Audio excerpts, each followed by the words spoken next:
Good morning, Colorado and the Rocky Mountain Mile High region. What is up? It's the best pregame show you're going to hear on the radio right here on The Fan.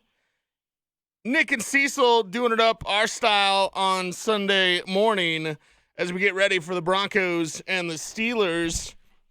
And Nick, we have a lot to get into, a lot that has been pretty much untouched in terms of discussion about this game. Broncos country not feeling real good about this game. I don't blame them necessarily. But let's jump into the Steelers side of the ball, what the Broncos will know about the Steelers side of the ball, how they will be able to attack that side of the ball, and what that means for Mike Munchak. Let's go there, because this was something earlier in the week Vic Fangio kind of poo-pooed the idea. We could bring up the audio, but it pretty much sounds like any sort of Vic Fangio quote, like, it's okay. Like, right. You know, it's when he was talking about Mike Munchak and knowing the Steelers, Vic Fangio was like, he wasn't in the meetings and, you know, all that kind of stuff. So it was an interesting answer to a question that is pretty standard. But let's break it down for the real. And let's give our listeners the real about what Mike Munchak means for the Broncos in terms of preparing for his old team. The great part of having Mike Munchak in the building is that he has a bevy of knowledge when it comes to offensive line play. But more importantly, this week you're playing against Big Ben in Heinz Field. I mean, you work with Big Ben a lot, being Mike Munchak.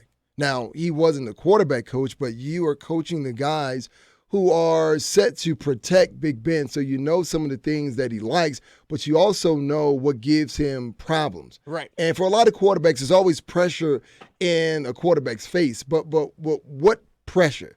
I mean, pressure right down the pike. And that means over the center, those two A gaps, making things a little muddy and clouding the vision for the quarterback. Now you flush him out to get him on the edge. Now, most quarterbacks feel as though they are better equipped to find those passing windows when they're on the edge. But Big Ben is a big guy. I mean, he's not known for running a lot. I mean, he's mobile. He can slide and move in the pocket, but it can cause him some difficulties. And in my experience, playing against him in my career being the Denver Broncos, we beat the Steelers, several times. Of course, we didn't beat them. The time didn't really count, Sisu, so I want to kind of fast forward past that. But he is a quarterback that you're going to have to put multiple bodies around him. And even when the pocket starts to get muddy, he looks down the field. So Mike Munchak knows a lot of the pockets where Big Ben has his issues. So if I'm Coach Fangio and I have a guy like that in the building, I want to go to him. I want him to sit in our meetings. I want to ask him questions. How can we get to this quarterback who's not really himself going into his second game, who started slow, Monday night against the New York Giants, and he's coming off that elbow injury? There's got to be some things and some ways that we can get after him and do to him that just kind of disguise our defense just a little. And you would think that, Coach Fangio would take advantage of it. So that's why I'm surprised at what you're saying, that Coach Fangio said, well, yeah, he was there, it's but okay. There's not much we can get from him. Right. That's not true. Yeah, I can't remember which day it was, KB, but it was like, it's a standard question, right? I'm appreciate that it was asked in the Zoom call, but it was one of those things like either he didn't want to say, or he actually feels like, Munchak wasn't in the defensive meetings. And it's like, yeah, but it's about Ben. It's about knowing Ben. It's not about knowing everything on the other side of the ball. Here's what Fangio said.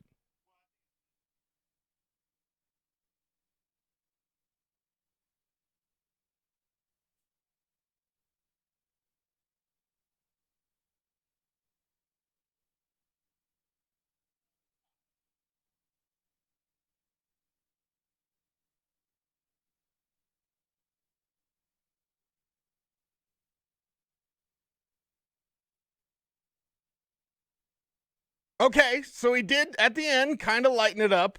A little bit more of an advantage than, Jarrell Casey against the Titans, what have you. But was he poo-pooing it for the media? Or does he actually think like, it's okay? Right. think he was trying to downplay it just a little. Just a little bit. Just a little, because in the games like this, you don't want the opposition to know how much information you have on them. But I know Mike Tomlin is a very smart guy. Big Ben is a very smart guy. And Mike Munchak has been in that Steelers organization for a long time.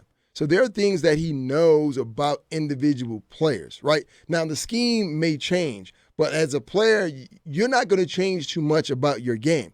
So that's where the wisdom comes from a guy who coached, because I've seen teams bring guys in for about a week or 2 weeks ahead of playing a certain team just to kind of squeeze and milk all the information they can out of that player, only to let him go 2 weeks later when they don't need anything from him. So Munchak being in the building, and you've been around Big Ben, you've coached these offensive linemen, they would tell you, hey, listen, when we're trying to block for Ben and he gets outside the pocket, it makes it difficult for us in this particular way.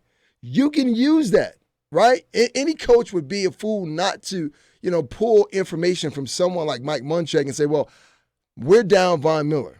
We're beat up in the secondary.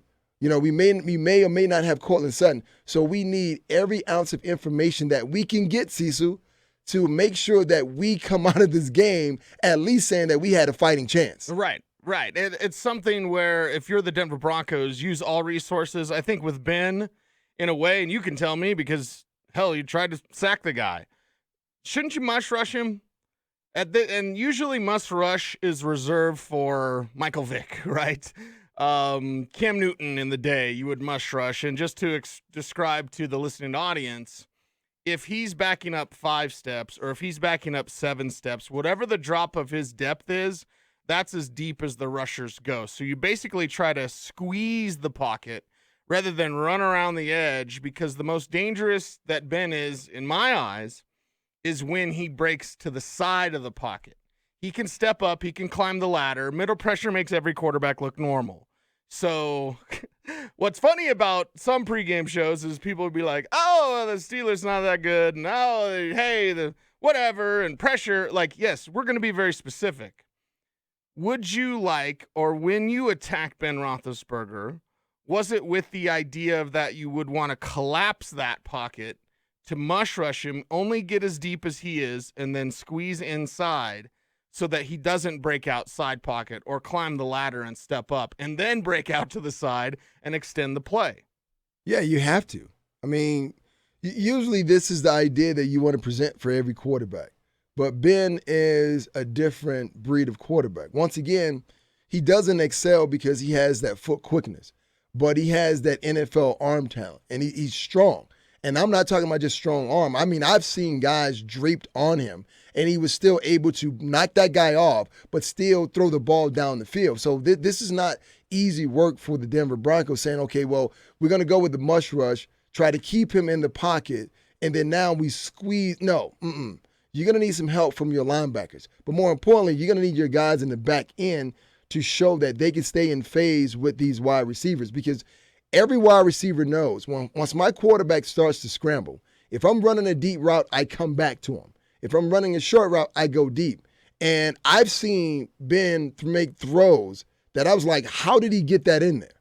And the reason I can tell you, Cecil, he got a throw in on me because somehow, I don't know how this worked out in the defense, but one of the wide receivers were uncovered by one of our corners. Okay. So I had to come out of coverage to cover him, which meant that there was no one in the middle of the field, right? And somehow, with me being in the hip pocket of the receiver, he put it right out of my reach. So these are the things that Big Ben can actually do. And once again, when we look at where we are in week 2, and Ben is still trying to knock off the rust, cobwebs, whatever you call it, this still is a guy who dominated in the NFL for several years, and he's a competitor. He came back, right? He could have left. He came back for his teammates. So this is the first, home game in Heinz Field, no fans, and he wants to show everyone, all the naysayers, that I still can play this game at a high level, even coming off an elbow injury. Yeah, even coming off an injury that we didn't know if it would end his career or not. Ben Roethlisberger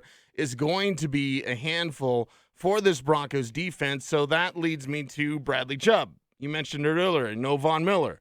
Speaking of starting slow like Ben did against the Giants, and then he warmed up, Bradley Chubb has started slow in every season of his pro career. Last season didn't make the stat sheet except for a couple of quarterback hits. Now, those quarterback hits were fine, but sacks are better, forced fumbles are better, strip sack fumble, recovered for a touchdown. I think the Broncos, if they're going to win, and I don't have them winning, spoiler alert, they're going to need every single one of those opportunities. So, with Ben holding on to the ball longer, it's just what he does. With the Broncos and Vic Fangio's defense trying to get after Ben, what does that mean for Bradley Chubb? Does he go from nothing last week in the stat sheet, the regular box score, to actually 1 sack, 2 sack, forced fumble, something like that? Even a tipped pass, something. What do we see? The Broncos are going to win. What do they get from Bradley Chubb? Well, Sisu, it all depends on how healthy he is. It starts there first and foremost.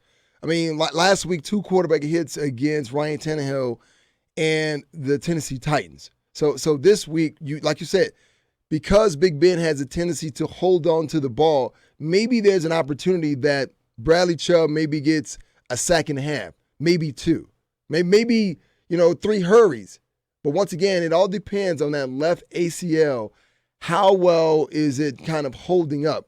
Will he experience any setbacks? Because I can tell you, when you have a lower leg injury like that, you worry about fatigue, right? Once fatigue starts to settle in, you're not the same person that in the first quarter you were because you're fresh, that you may be in that third quarter. So if he, being Bradley Chubb, can make sure that this leg is not an issue, maybe there is a chance for a sack and a half. 59 snaps last week. Was that too many? And would you think that it's going to be the same number this time? Let's just put it at 60.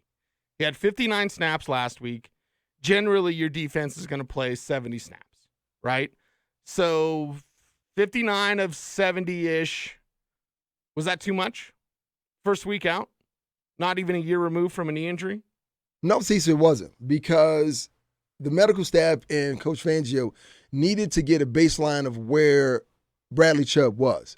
Right? Can we count on him? Because they're gonna count on him not just in this game, but the entire season. Will that leg hold up for 60 minutes? Right? And you say usually 70 snaps. From a defense, you don't want 70 snaps. Right? That means you hope that your offense is keeping you off the field because they can sustain drives. This is going to be one of those games where the Broncos are going to have to do that. If you want to get everything out of Bradley Chubb that you can, that means Drew Lock and Pat Shermer are going to have to sustain drives. But if they can do that, now you're talking about keeping not just Bradley Chubb, but all the other guys on the defensive side of the ball fresh. Because if the offense can't sustain those drives, now we're talking about long 10, 15-play drives for this defense. And I can tell you, fatigue makes cowards of us all. And if you're tired, you can't really get after the quarterback. So it's going to be really interesting to see how that leg holds up. If Bradley Chubb can actually get to the quarterback, and more importantly, can the Broncos sustain, drives on the offensive side of the ball? Yeah, can the Broncos do that? We'll get to the Broncos side a little bit later in the show, but focusing now on what the Steelers can do compared to what the Broncos can do, it's about Ben Roethlisberger, first and foremost. We'll get to those array of weapons, and those array of weapons, which include Deontay Johnson. Not a lot of people know about him, but he reminds me of a young Emmanuel Sanders. Chase Claypool, who's a really good wide receiver for a tight end. I like how you put that. I know. That's kind of the best way to do it, I think. We do have confirmation that James Conner will play. So I'm going to ask something that's going to sting Broncos country. And Broncos country is already on edge this morning. The sting comes from this. Do the Broncos have a problem with power backs? Because they're going to face 2 today. Not 1, 2. Because Benny Snell's about 225. 5'11", 225. It's a real good setup for a running back in terms of body size. James Conner's a large man himself. 6'1", 233. So a taller runner. So you've got Snell, who had 100 yards last week against the Giants. The Giants generally stink, but whatever. And then you've got James Conner. So we're talking about Ben and everything they can do, and we'll get to those receivers and that big tight end / wide receiver named Chase Claypool. But do they have a problem with power backs? No, they don't. They don't? No. Last year, Leonard Fournette had like 200 yards against Well, them. here's the question. Now, you said power backs. Yeah. Because when you think power backs, you get bowling balls, rhinos running dead into the chest of defenders. No, you like that if you're a defender because that guy doesn't have that lateral movement you want. Now, if you said big back with speed, now there is your problem. Because here's a guy who can not only run you over, but he has that lateral quickness to kind of give you a stiff arm and he can get to the perimeter, putting pressure on the defense. So you're talking about Benny Snell. James Conner, I mean, I was surprised that he was going to actually play in this game, but now that changes things as far as how the Pittsburgh Steelers want to run their offense, but more importantly, how Vic Fangio wants to build his defense to stop these guys. So that means that you can run with power with both Benny Snell and James Conner, and also we can dump it off in the flat with those guys. And once again, we go back to this play. They can now run the Texas route, which gives the Broncos linebackers problem because foot quickness, right? Big backs, you love them, right? I know exactly what you're going to do. I know where you're going to be in a hole. But when you add quickness to it, that creates somewhat of a problem. And that second level of that Broncos defense, those linebackers, I'm eager to see how they match up with these two backs. I'm eager to see that as well. Now, you mentioned power and speed. They don't have that. James Conner and Benny Snell are not fast. They're not fast backs, but they will lean on you. So I know you match that physicality. And if I were to compare someone on the Broncos' current roster to the type of game that you had, I'd say it's Kareem Jackson. I think that's pretty easy. That sort of comparison. So Kareem Jackson notwithstanding, are the rest of the Broncos defenders ready for the physicality that they're going to face? They just faced a tank called Derrick Henry. They lost, and he had 100 yards. I don't care if it took 31 carries and 3.7 a carry. Yeah, great victory. Oh, wait, you lost. So, again, not Kareem Jackson, right? His game is like your game. But are the rest of those guys ready for the physicality that the Steelers will bring to the table? No, Cecil. I would love to say yes. Well, what do we do on the show? We tell the truth. Yeah. Right? Because you go from one big back to a team that's been their motto ever since the franchise was established. Play great defense and run the ball.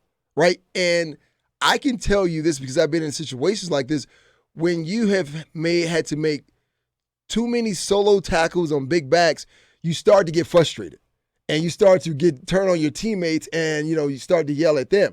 This could be one of those games if the Steelers decide, let's turn it into a 9-7 game, right? Let's just test the Broncos secondary. Let's put Issei Massey or Michael Jamudia or Bryce Callahan in situations where we get in two tight end sets and we just decide to run the ball directly at them to see how they hold up. If they hold up well and they show us that they can put their face in the fan and they're willing tacklers, then we go back to our regular game plan. If not, now we just run power football. We chew the clock. We keep Drew Lock, KJ Hamler, Jerry Jeudy. We keep everyone on the sideline, and we just grind this defense down.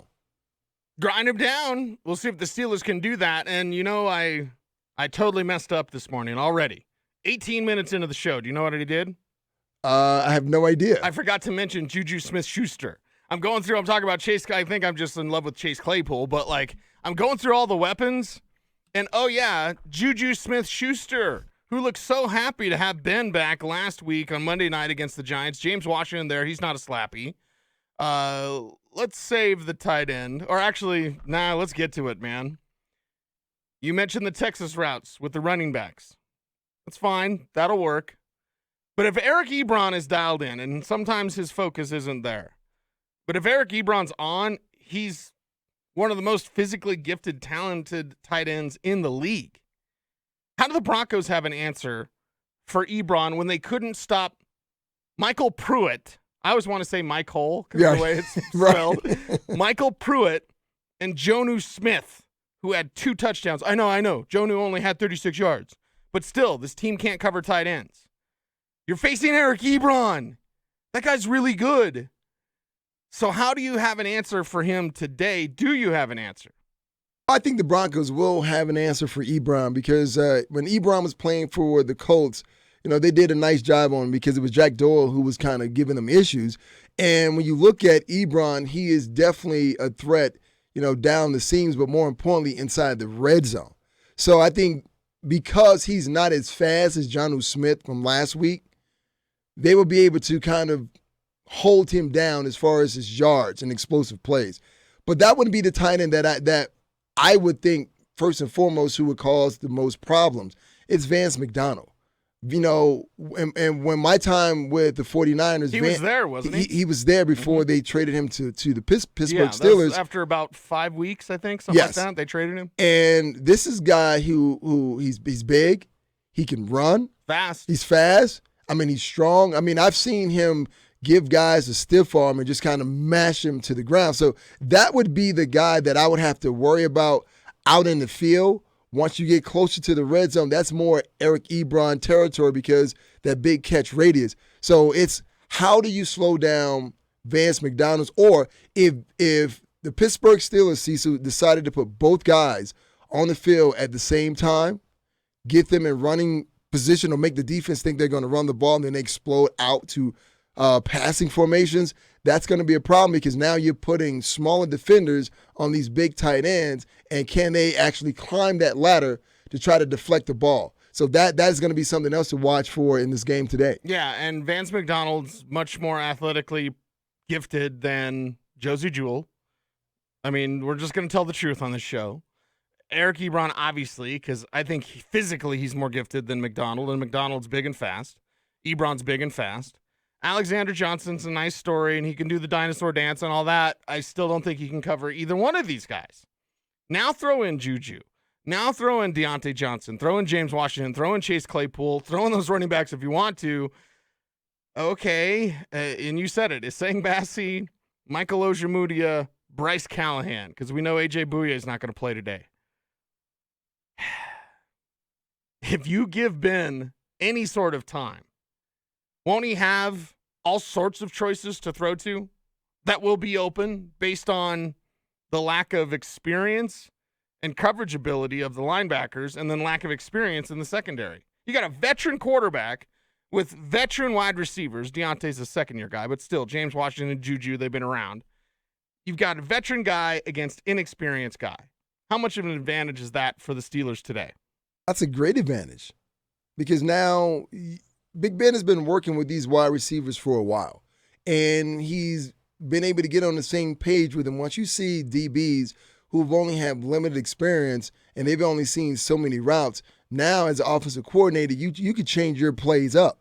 You could tell your guys, say, listen, if they're going to be in a lot of zone coverage, right? So if they're in zone, sit down. And once we start getting those guys to kind of be aggressive because we're catching too many hitch routes, too many inside breaking routes, that's when we run our double moves, right? And Kareem Jackson is a very physical guy, but he's not a real tall guy.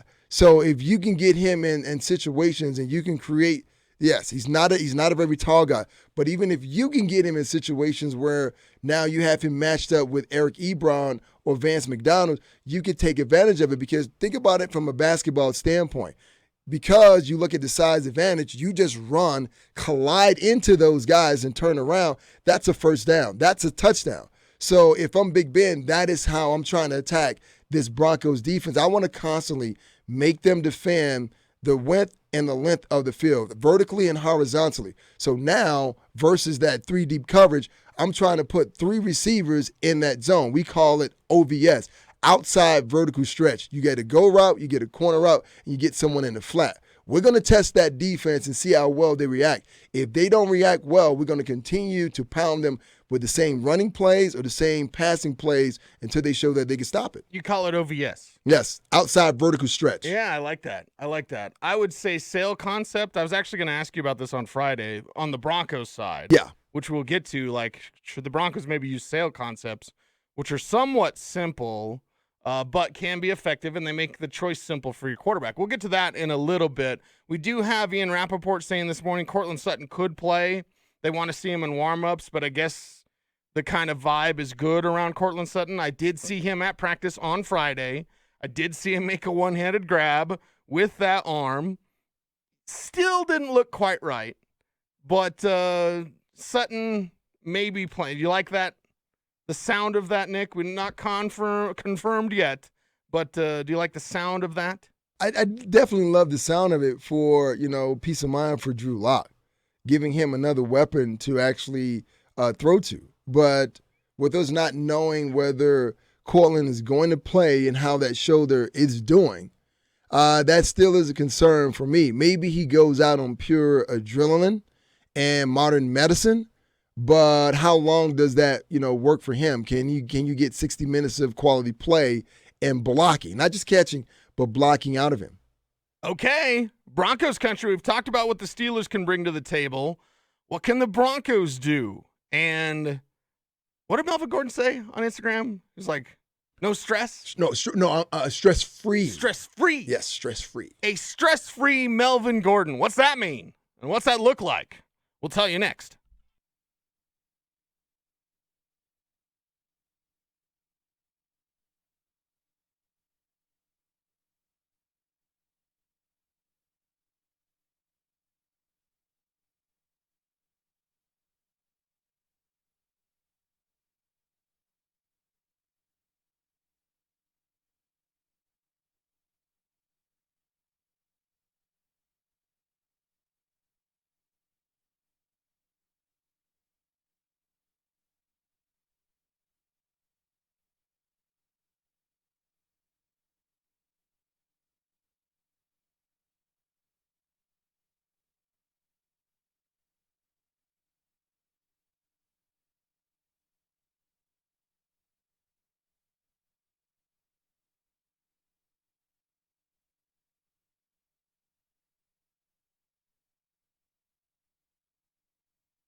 All right, Melvin Gordon, stress-free. So he says on Instagram. KB calls it IG. It's Nick and Cecil. You can hear us Monday through Friday right here on The Fan from 7 p.m. to 10 p.m. We do things a little bit differently on our show. Never stress. Stress-free, Melvin Gordon. Okay, it's his show. After the Phillip Lindsay injury, Melvin Gordon played 22 snaps. Royce Freeman played 6. Do you think that sort of split continues, or will the Broncos try a little 50-50? Because they were doing 50-50 split with Melvin Gordon and Phillip Lindsay. No Lindsay means mostly Gordon or continued split. No, this is a game built for a heavy dose of Melvin Gordon. Why not do that, Sisu, when you made him the 6th highest paid running back in the league? You brought him in for these types of games, right? These tough, grind him out, 907 types of games. So roll him out. Let's see what he's made of. And the one thing for Melvin Gordon, he will not have to deal with the altitude. So if he receives 20-plus carries, fatigue should not be an issue. This should be exactly what he wanted, because now he gets an opportunity to prove people wrong.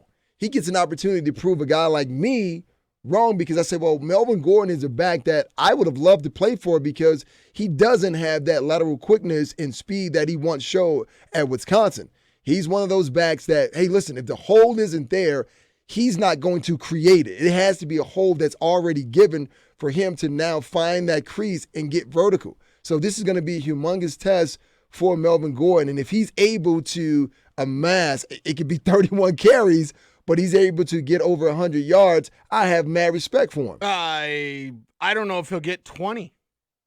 Why do you say that? Saquon Barkley is better than Melvin Gordon. Yes. And I'm not saying that because I'm a Steelers fan. I'm already getting that, by the way. I'm like, dude, usually I pick the Broncos.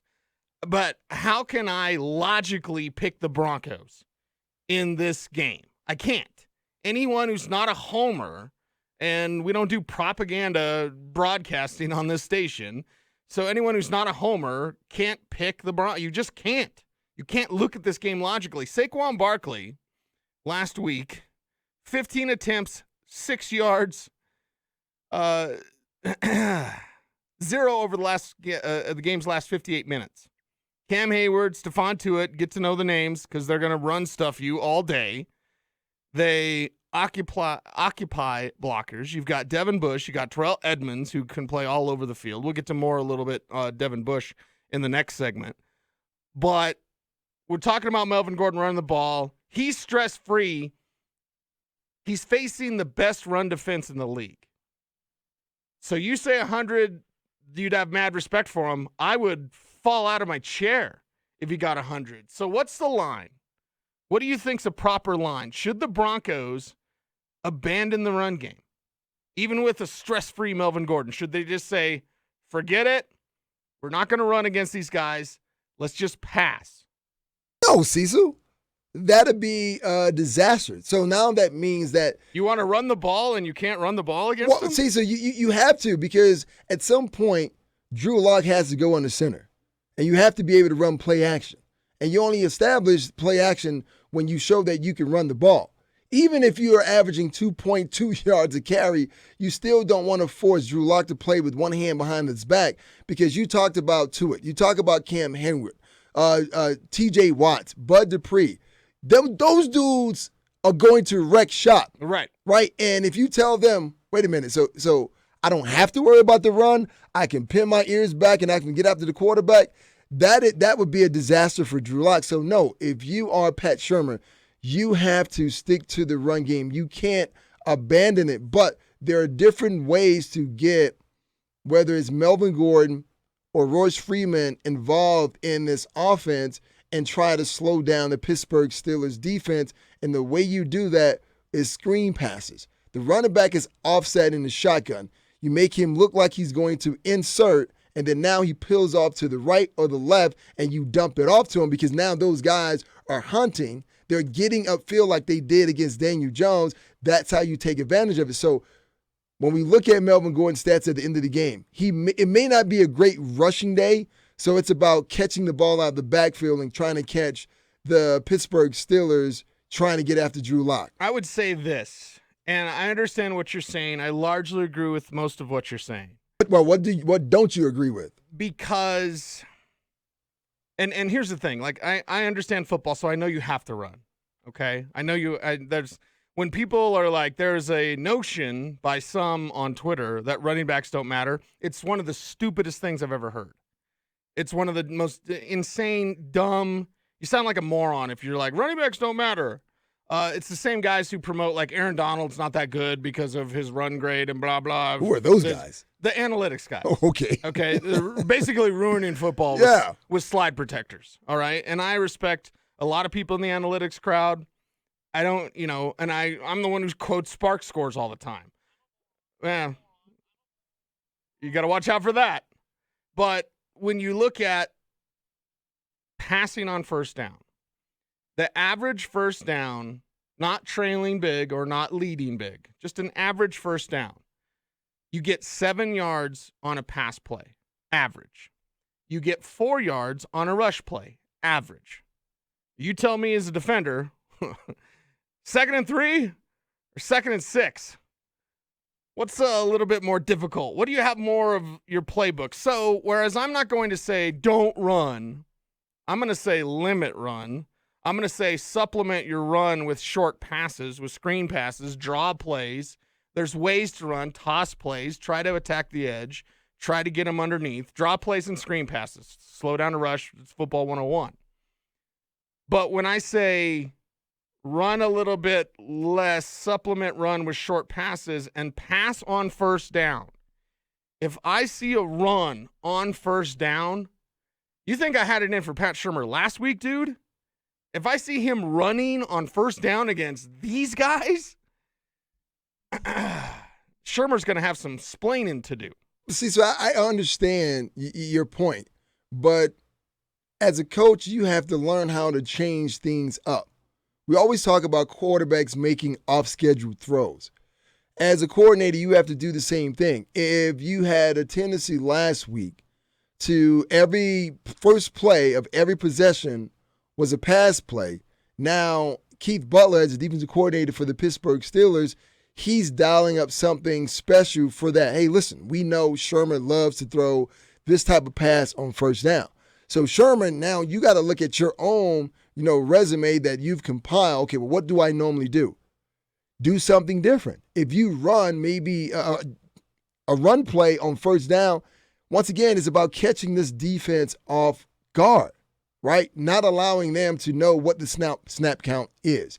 Not allowing them to say, okay, well, every time Drew Lock is in the shotgun, it's a pass. Every time he's under center, most likely it's a run. Now, let's look at where the backs are. Are they offset? Do they have 21 pony? Is the guy is the running back 6 to 8 yards deep? That tells you, give you some indicators before the ball snap what can happen. You have to change things up. For me, like I said, don't be surprised if Pat Shurmur hits this Pittsburgh Steelers with a couple of gimmick plays. You talked about before about a flea flicker. Flea flicker. They need one, man. They need one bad. Not that. Wait a minute. Who's to say first play, first possession, you run a flea flicker? Why not? What do you have to lose? Okay, first play, first possession. I like that because it's a pass play on first down. That's right. It's an explosive play, too. Well, and you point out something very important. The Broncos don't have anything to lose in this. I haven't seen what the betting line is or the bettors are saying. Okay, -7.5 is what KB tells me. I don't think a lot of people are putting any clams on the Broncos. They're hard-earned money, right? I don't think anyone's putting this on the Broncos. I don't think a lot of people are picking. Have you put your picks in? Did you do your picks yet? I'm doing my picks right now. Okay. Nick, cut it close, Nick. Hey, listen, wait a minute. No. It's not cutting it close. I need to figure out. It's not cutting it close. It's Sunday at 8:40. That's right. The game don't start till like 11 a.m., right? So I want to make sure I read the wires to make sure that who's officially in and who's officially out. That determines a lot. Well, we'll know that at 10 a.m. Okay. So you got some time. I got some time. Look, you can stretch out. You can wait a little bit longer. Did you pick? Well, I picked the Bengals on Thursday night, so I'm already down one. Did you pick the Bengals or did you pick the Browns? I picked the Bengals. Picked the Bengals. Yep. Got to go into hurry up mode with Joe Burrow, man. Cecil's in last, Nick. Why is KB laughing about that? He's happy about that. He is. Yes. He's so happy. I want our team to do good. Oh, wow. Wow. Okay. Well, we tell the truth on this show, and you can hear us Monday through Friday from 7 p.m. to 10 p.m. right here on The Fan. It is Nick and Cecil, our man KB on the ones and twos, and we've talked about the Broncos running the ball. Stress-free Melvin Gordon. What's that look like? Probably not that good. Not against the Steelers' defense. How can they attack what some perceive as a weakness in that Steelers secondary? Plus, a matchup we've never seen before. Who got the pick right? Will you have draft remorse when you watch Devon Bush versus Noah Fant? That's next.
I love it.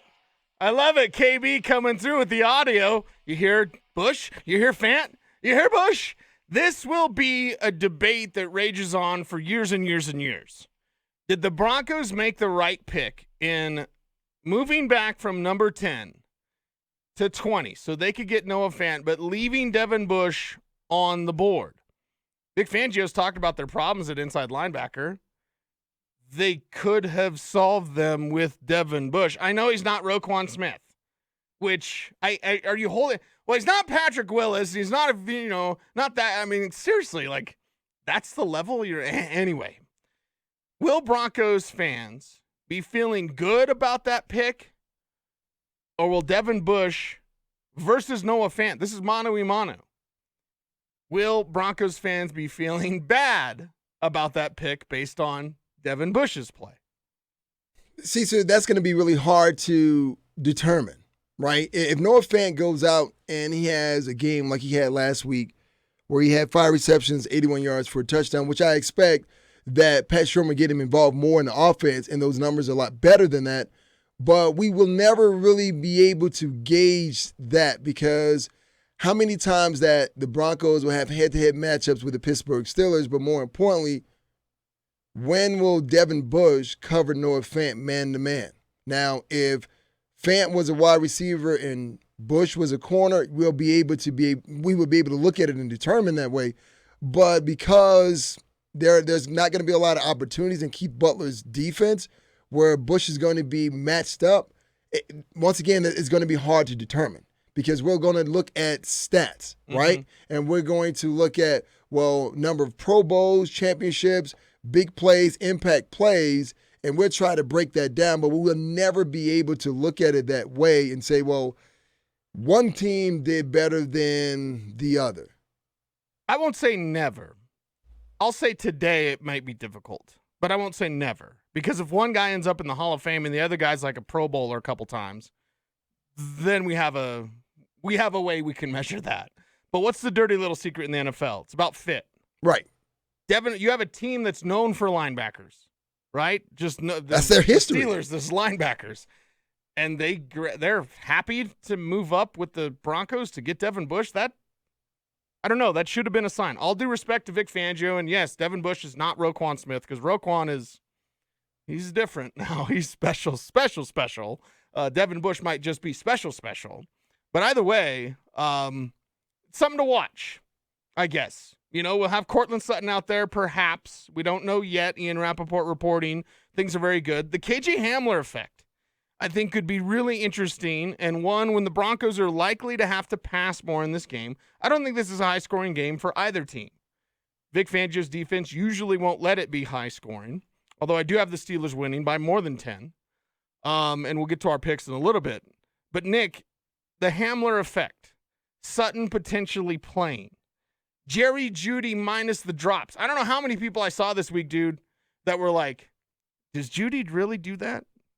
Does Jeudy drop passes? I'm like, not historically. He'll alligator arm some stuff over the middle, but I don't expect him to keep dropping passes. At least I hope not, because I was pretty bad on Monday. So how do you feel about this passing attack, especially with KJ Hamler out there? I like it. Once again, we're still talking about more options for Drew Lock opposed to what he had last week. And we saw Drew Lock stare down a lot of vertical routes. Now he really doesn't have to do that. If KJ Hamler if he plays and he's healthy, the hamstring isn't an issue, now you can dump the ball off. Now you're in second and manageable. Now you're in third and manageable. And if you're in that position as Pat Shermer, you can now open up the playbook. Because Drew Lock was staring down too many receivers, Pat Shermer's hands was tied as far as what he wanted to do in the offense. And now if you're Keith Butler with Hamler being involved in the offense more, it gives you more to think about. Okay, well, we got to take away the short intermediate routes. What about the deep over routes? What about the quick, routes where you throw a bubble screen or you throw one of these smoke routes? We have to worry about that and trying to tackle this dynamic player in space because being in Pittsburgh, he's only 2 hours away from Penn State. And I'm sure the Pittsburgh Steelers coaches, they are quite familiar with what KJ Hamler was able to do, Oh, yeah. with the Penn State Nittany Lions. So it's like, if you're Keith Butler, you're telling your players, keep everything in front of you. Always know where KJ Hamler is, where he's located, because that gives you an idea what type of route it's coming. But if you're Drew Lock, you're liking this. That could be your walking safety blanket right there. That's 5 yards. Run up, turn around, catch the ball. Now, whatever you can do, make a guy miss. Hopefully you can if you're KJ Hamler. Now, maybe that's, instead of 5 yards, that's 8 yards, that's 12 yards, and now you're moving the chains. You need to see some razzle-dazzle from this offense. Flea flicker would be fine, but you just mentioned the smoke route. I wanted to talk to you about sale concepts. We may or may not have time to get there, but like just a simple smoke route to Hamler. If Hamler's 100%, we don't know that. But that simple route, just a little smoke route, that could turn into a 70-yard touchdown with a guy like KJ Hamler. Absolutely. And you want to know, if you're Pat Shermer, how much can you use him? Because you don't want a guy out there with a bad will, because this is the first game he will start, and he's coming off a hamstring injury, and you always worry if a guy starts to open up, will he tweak it? And we always see guys reach and grab, and, that's a bad sign. So for me, I want to throw one of those deep passes to KJ Hamler to back the defense off, but also I want to see what that hamstring looks like once he starts to open up. If it looks great, once again, you open up the playbook even more, and we're taking more shots down the field. Yeah, you should you should do that. That pass that he threw 7 yards over the head of Deshaun Hamilton? Yes. He's not going to do that if he's throwing to KJ Hamler. It's our picks of the week. Of course, our picks of the week brought to you by King Soopers, the official grocery store of the Denver Broncos. I have the Steelers in this one. I have a score of 24-13. So the Steelers with a rather decisive win, but not a runaway. I don't think anyone should be predicting, 35-10 or whatever. But I do have the Steelers in this one, 24-13. Nick, what do you think? I got the Steelers winning 28-17. 28-17. Yeah. So a little bit more punch from the Steelers. Yeah, just a little more. You're at home. You're comfortable. Second week, you slept in your own bed, right? Yeah, offensive coordinators got a chance to look back over the Giants film and say, okay, well, James Conner's going to play. We're facing a Broncos defense where they're banged up, some young guys in the secondary, so let's take advantage of them. Short week, man. A short week's going to benefit that team at home. Sleeping in your own bed. That's what some of you may be doing, but wake up. We're already talking about Broncos and Steelers as our pregame show continues. Nick, I'll give everyone a go Broncos. We can be hopeful, right? We can be like Nuggets fans, like it's just hope. Let's just hope. Hope is good. That's all you got. This hope is good. Okay. He's Nick Ferguson. I'm Cecil Lammy. We got DMac. We got Mike Evans. They are coming up next, everyone. Thank you very much for listening. But first and foremost, we have to thank our guy, Kyle Berry. Who's a gangster? Stay tuned and stay frosty.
All right. I love it, Kyle. And in the strangest year of all time, a Broncos team that, I don't know, it's hard to get your hands around right now due to injury and other assorted things, has perhaps their most difficult challenge of the entire year. Maybe even more difficult than what we're seeing with the future with the Kansas City Chiefs. And for the Chiefs, Mike, you got to help me. How many years have we been doing this? What are we on here? I mean, what are we talking about? Is this thing on? There it is. There it is. Yeah, I was thinking about that on the way in. I mean, what is it? 8 years? God, is it? Has it been that long? You know, it kind of starts with you because I was actually doing this. There was a time. There was a time before you, Mike Evans. Was there? It was a mission. There was someone else? There were other people. there have been a various incarnations. That's not right. No, that's right. Incarnations of this particular pregame show. But, I wouldn't know what to do with my Sunday mornings in the fall without my Syracuse brother, Mike Evans. Are you kidding me? This is interesting. I feel like I'm having a homecoming of sorts. I'm back here in this side studio. Oh, I know. And I would have been happy to sit over there. No. You drive the show, which means you get the captain's chair. But this is like a homecoming for me. Like when we first moved to this station, this building, this was my home. I hung out here with Irvin Joe. Yeah. You know, I did. I was update boy, Mike Evans. I spent a lot of time in this little hot box here. So, well, welcome back. I feel like you can go home again. Well, it's great to be with everybody. And Kyle Berry, it's great to be with you. Now, I'm going to tell you, this is unusual. For all the years that we have done this show, and we have done this show for, I mean, Mike, this could be the beginning of our 8th year together doing this show. Might even be closer to that. Somebody out there knows. Yeah. Golly. I feel like we have done it one time in here for some quirky reason. Yes, we did. Like one time. Yeah, for some wacky sort of deal. But aside from like that, I mean, we are usually on the road. So we are getting used to doing radio in the world of COVID where you and I can't simply sit directly across from each other in the studio. You got to be in the hot box as we try to do our best with the social distancing and being careful. And we see a team with the Broncos that is going through that, and this is the first road trip. What are you expecting for the little nuances of travel and how they're dealing? Just first of all, starting with dealing with the Rona and everything going on with COVID. Well, I've been very, very encouraged by what the NFL has done. They've gotten off to a good start the first week. All the reviews were in. The tests were in. Everything seemed to go well. I wasn't really worried about football so much because they're so regimented. They're just such guys with routines, you know? And so the idea that you had to kind of treat it like a business trip and stay away from people, it never was going to be hard for these guys. You know, baseball was always the issue for me, because they were going to have more free time. They were going to have more time spent in one city. But I wasn't really worried about football. So I don't think it's going to be that big of a deal as to how they play today. On a side note, wasn't it interesting to see the Rockies start the baseball season and then decide to opt out? Yes. Very good. Very good. That's a good one. Yeah. There you go. Just got to be too hard. So they just opted out. Oh, my rock. They're playing today. Final game at Coors Field today. Final game at Coors Field. Yeah. I don't know if anybody will be paying attention to it. No.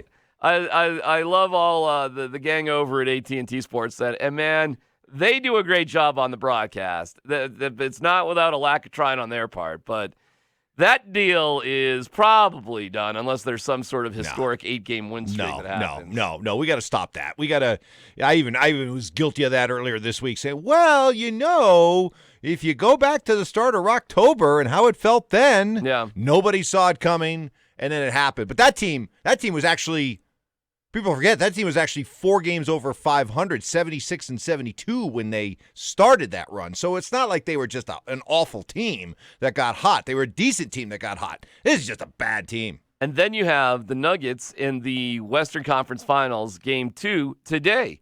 So it's not a full sports NATO as you don't have the Avalanche playing, but Mike, My goodness, you will have a Denver sports day today like you will never, ever, ever have again. And they're all spread out. It's worth. They're spread out perfectly. Broncos at 11. Right. Rockies at 2. Or what? No, what is it? 1:32. Again, whatever. you're asking details on exactly. the Rockies. And then the Nuggets, what, at 5:30? You got me with the times, but I'll take your word for it. I think I got 2 out of 3. It's should be a great Colorado sports day, I think. But let's just back up a tad. The Rockies are playing the Dodgers, which are the best team in baseball. The Nuggets are playing the Lakers, who, I don't know, man. Listen, I'm not giving up on the Nuggets. They deserve that. But that Lakers team, Mike, I don't know if I've seen another team as deep and as talented as that team maybe ever. I mean, that is an insane team right there. Yeah, but I'm not going to give up on them okay. yet. They looked bad against the Jazz. Yeah. They looked bad early against the Clippers. So I think they've earned the right to be given the benefit of the doubt until it just becomes obvious. And then you have the Broncos taking on the Steelers, who looked rusty in their first half against the Giants, but boy, they turned it back on. So let me ask you just to start. Of the 3 Denver teams, who do you think has the best chance to win today? Ooh. Best chance to win? Unfortunately, I'd say the Rockies. No. Yes. Seriously. Well, yeah, I mean, it's, really? The Dodgers are Holy cow. Well, the Dodgers are cruising along. I was trying to set you up for a softball to say something positive about the Broncos. No, I don't feel good about the Broncos today. You feel good about the Broncos today? No, but I feel better about the Broncos and the Steelers than beating the Dodgers or the Lakers. Yeah, no. Okay. It's a tough one today. Well, with that being said, for both teams, for both the Broncos and the Nuggets. Well, that being said, let's dig into it after we hear from your radio partner. What game does Mark have today, by the way? He has Brady and the Bucks versus the Panthers. First of 2 weeks in a row with Brady. Do we have because they met, right? I texted him. I said, so how'd the meeting with Tom go? Yeah. He just wrote back, glorious. Well, here is Mark Schlereth to kick off your Sunday morning.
Well, that's the best case scenario, but even this morning we got news that Phillip Lindsay will be out 2 to 4 weeks. So we'll dive into what that is going to mean. The Broncos have promoted a couple guys from the practice squad. We'll give you all those details.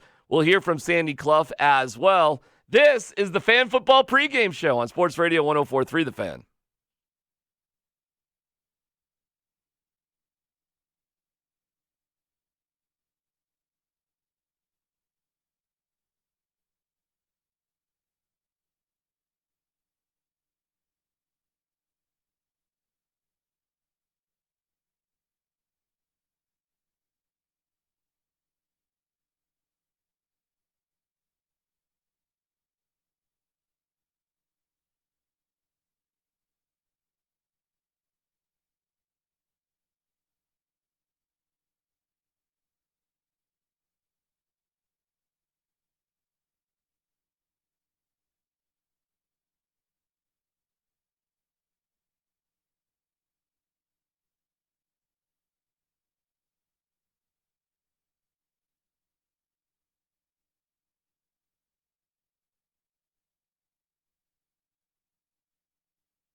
I think this is from Grand Illusion. Sticks. I could be wrong. But this was the cool sticks. Not the Dennis DeYoung sticks, Mike. This is the cool Tommy Shaw sticks. You would know. Am I losing you? No. Come on. We're of the same Kyle Barry's generation. Gonna ride it right here, and everybody's gonna get pumped up. Come on, Kyle, let it ride.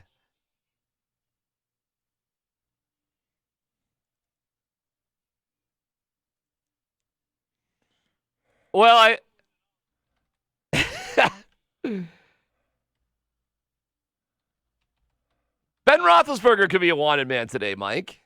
He is dealing with some offensive line issues. Their right tackle is gone. I want to call him Bruce Banner, but I know his name is Jake. And David DeCastro is, I don't know if he's playing. I don't think he's going. He's not out. He's out too. Right? So, okay, Michael, can you take advantage of that? Yeah, you can. Although the Steelers, one thing I respect about the Steelers that, man, I wish the Broncos over the last several years would have taken a page from is they invest in their offensive line. They spend capital on their offensive line, whether it be high draft picks or the like, but they are serious about developing offensive linemen, whether to use as starters or backups. So if you have to turn to backups with the Steelers, you feel better doing it than you would a lot of teams, including here. In fairness, at right tackle, and I'm Okorafor is his last name, I believe. Him and Banner were having a camp battle. So when we say, well, their right tackle's gone, I mean it's a okay, but it's a guy that was in a neck and neck battle for the starting spot in the first place. It's not as glaring as if the Broncos was a starter. Well, if you lost Elijah Wilkinson, how you feeling about DeMar Dotson? Or do you think Dotson should be starting in the first place? That's the thing, though. You're looking at two guys that are just guys, and so if you have to turn to the other one, you're getting, apparently in the eyes of the coaching staff, a lesser guy. You're talking about just two guys, and you get a lesser guy. So no, they're not in the same position as the Steelers are. But that said, it is a weakened offensive line. Two players that the Steelers deemed as starters are going to be out. So the Broncos need to find a way to take advantage of it. And I was, listening to Mark do his exclamation point. This is something that really confuses me, I guess, about this Vic Fangio defense, is that his last year in Chicago, that defense was just marauding. They were all over the place. They were forcing turnovers. They had 27 interceptions that year alone. They were by far the best team in the NFL when it came to forcing takeaways. And ever since he got here, it's been what now? 17 games, and they're averaging 1 turnover per game. And so much has been made this week about the inability to close out games and giving up these fourth quarter last minute drives, and we've seen a handful of them already. But what's the one common denominator? They don't make that play that just clinches the game, whether it be that sack or whether it be that forced fumble, or you would think that a team that was in a bit of a position where they have to go down the field, that you could sort of bait the quarterback into making a bad throw, a bad read, and you get that easy interception. But the Broncos have done none of that. Instead, it's almost like they're content. Their strategy is, hey, we're going to sit back and we're going to challenge you to go, 60 yards, 70 yards, whatever it takes, and we just don't think that you're going to be able to execute. Well, that can't be a strategy. We see from our 9 News Broncos Insider Mike Kliss, Cortland Sutton and KJ Hamler will play. I thought Sutton was. I was out there at practice on Thursday, Mike, and I see a guy on Thursday. He's got the helmet on. He's going through all the drills with everybody. Like, that guy's gonna play. Why wouldn't he play? And I know there's an issue because his shoulder injury. Who knows if he can get his hands above his head to catch a ball. You feel any better that some of the offensive weapons are now? It's. Those two are back, but we're hearing Phillip Lindsay is out 2 to 4 weeks and certainly out today. Levante Bellamy has been promoted, as is Derek Tuska, and he might be a yo-yo all season from the practice squad to the active roster. But you got Bellamy in there, or you're all right with Royce Freeman? I'm okay with Freeman. Just as a backup, I think he's fine. I mean, I'll tell you how jarring it was last week. I'm flipping around watching games because we had the benefit of watching all these games last week, and I'm watching the Raiders game. And who is getting a lot of playing time and actually performing? He who shall not be named, Devontae Booker, was actually playing well. So I guess I still have hope for Devontae Freeman to be able to help in. The thing about Sutton, and I'll also include the A.J. Boye shoulder injury into this. Again, a conversation that I was having with Mark during the week. He was chuckling because the Broncos were like, 2 to 3 weeks, and then he'll be back, right? Right. And he says, sorry, doesn't work that way. You hurt your shoulder like that early, you are in maintenance for the rest of the year. Right. You are trying to just maintain that until eventually you get the kind of surgery to tighten it all up. But that thing's going to be loose all year long. There's going to be a risk of it popping out, and you're just going to have to manage it, harness it up maybe, shoot it up, whatever. But it's one of those things that whether it be Boye when he comes back or maybe even Sutton starting today, that's just something you're going to have to deal with and play with. Well, we will get the lowdown on the Broncos news of the day at 9:35 from Troy Rank. We'll also hear from Orlando Franklin. But first, just to put the coffee on the table, what are we looking at today? Sandy's stats of the game.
Nobody has the Broncos winning today, Mike. The wise guys got them at 7-point dogs, the over-under at 40.5. The lookout for this game is actually Steelers and kind of a walk.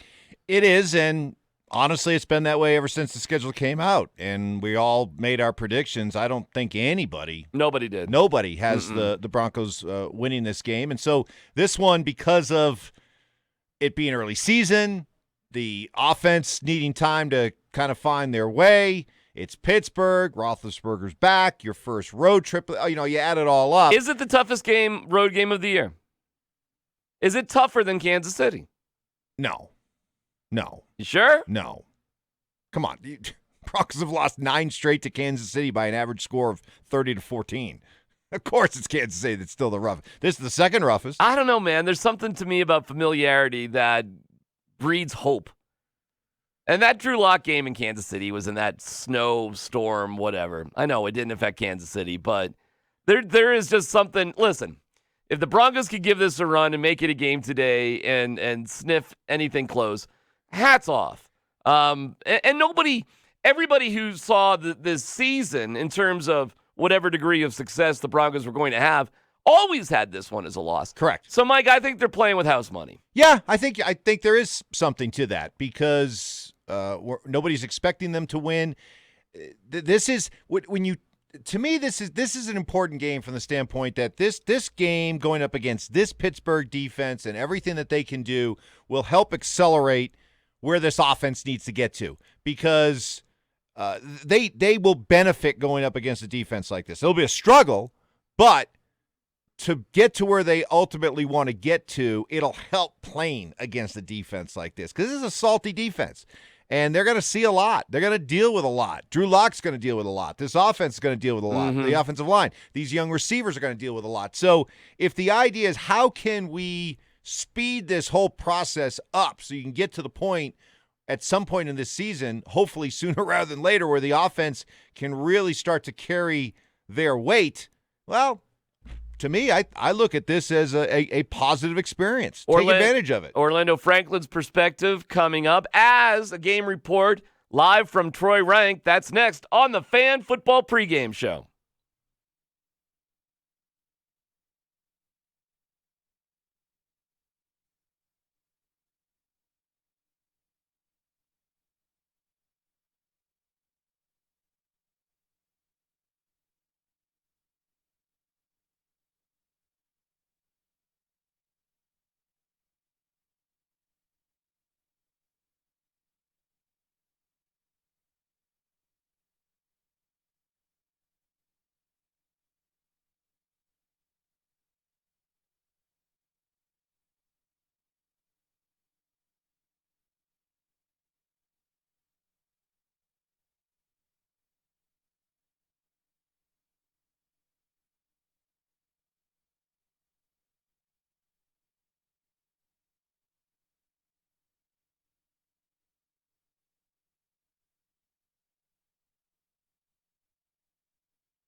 Troy Rank will join us in just a little bit. We'll have the official inactives, which also mean who's active, and we'll get that to you as it's a showdown with the Steelers. But first, let's get our look at this game from, well, Mike, I feel like we can't call him the Big O anymore. No, he's the shrinking O. Jeez, this guy. He's the rapidly shrinking O. But Orlando Franklin breaks down the game.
Thank you, Orlando. Mike, how do you think Bowlesy did?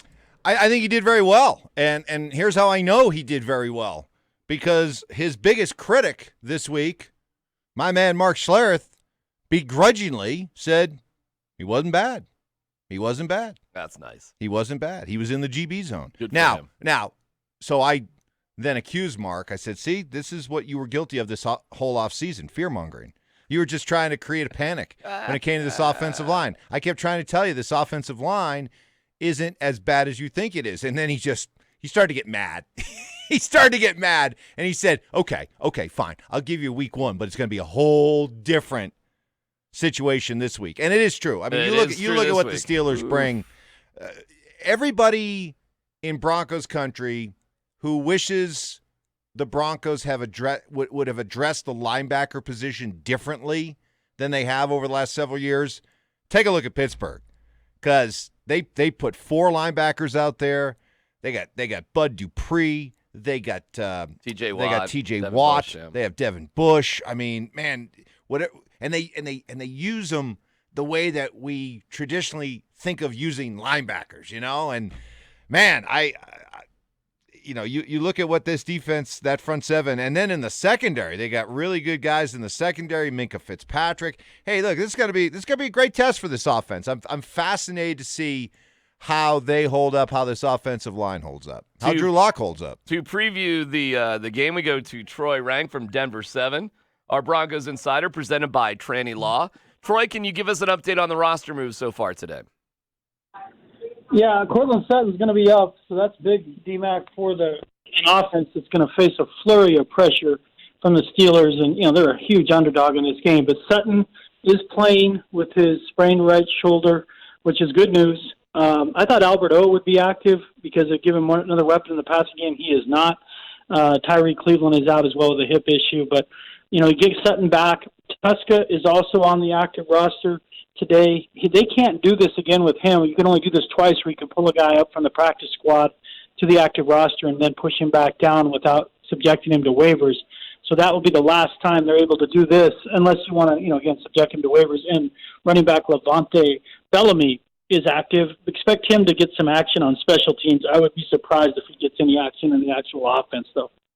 I'm seeing, too, Ajim is inactive, and our new linebacker, who will probably, I don't know if he's even passed all the protocols, Chiquillo? I just want to call him Chick-fil-A. Yeah, he's on the team now, but he's not ready. I mean, he hasn't practiced yet.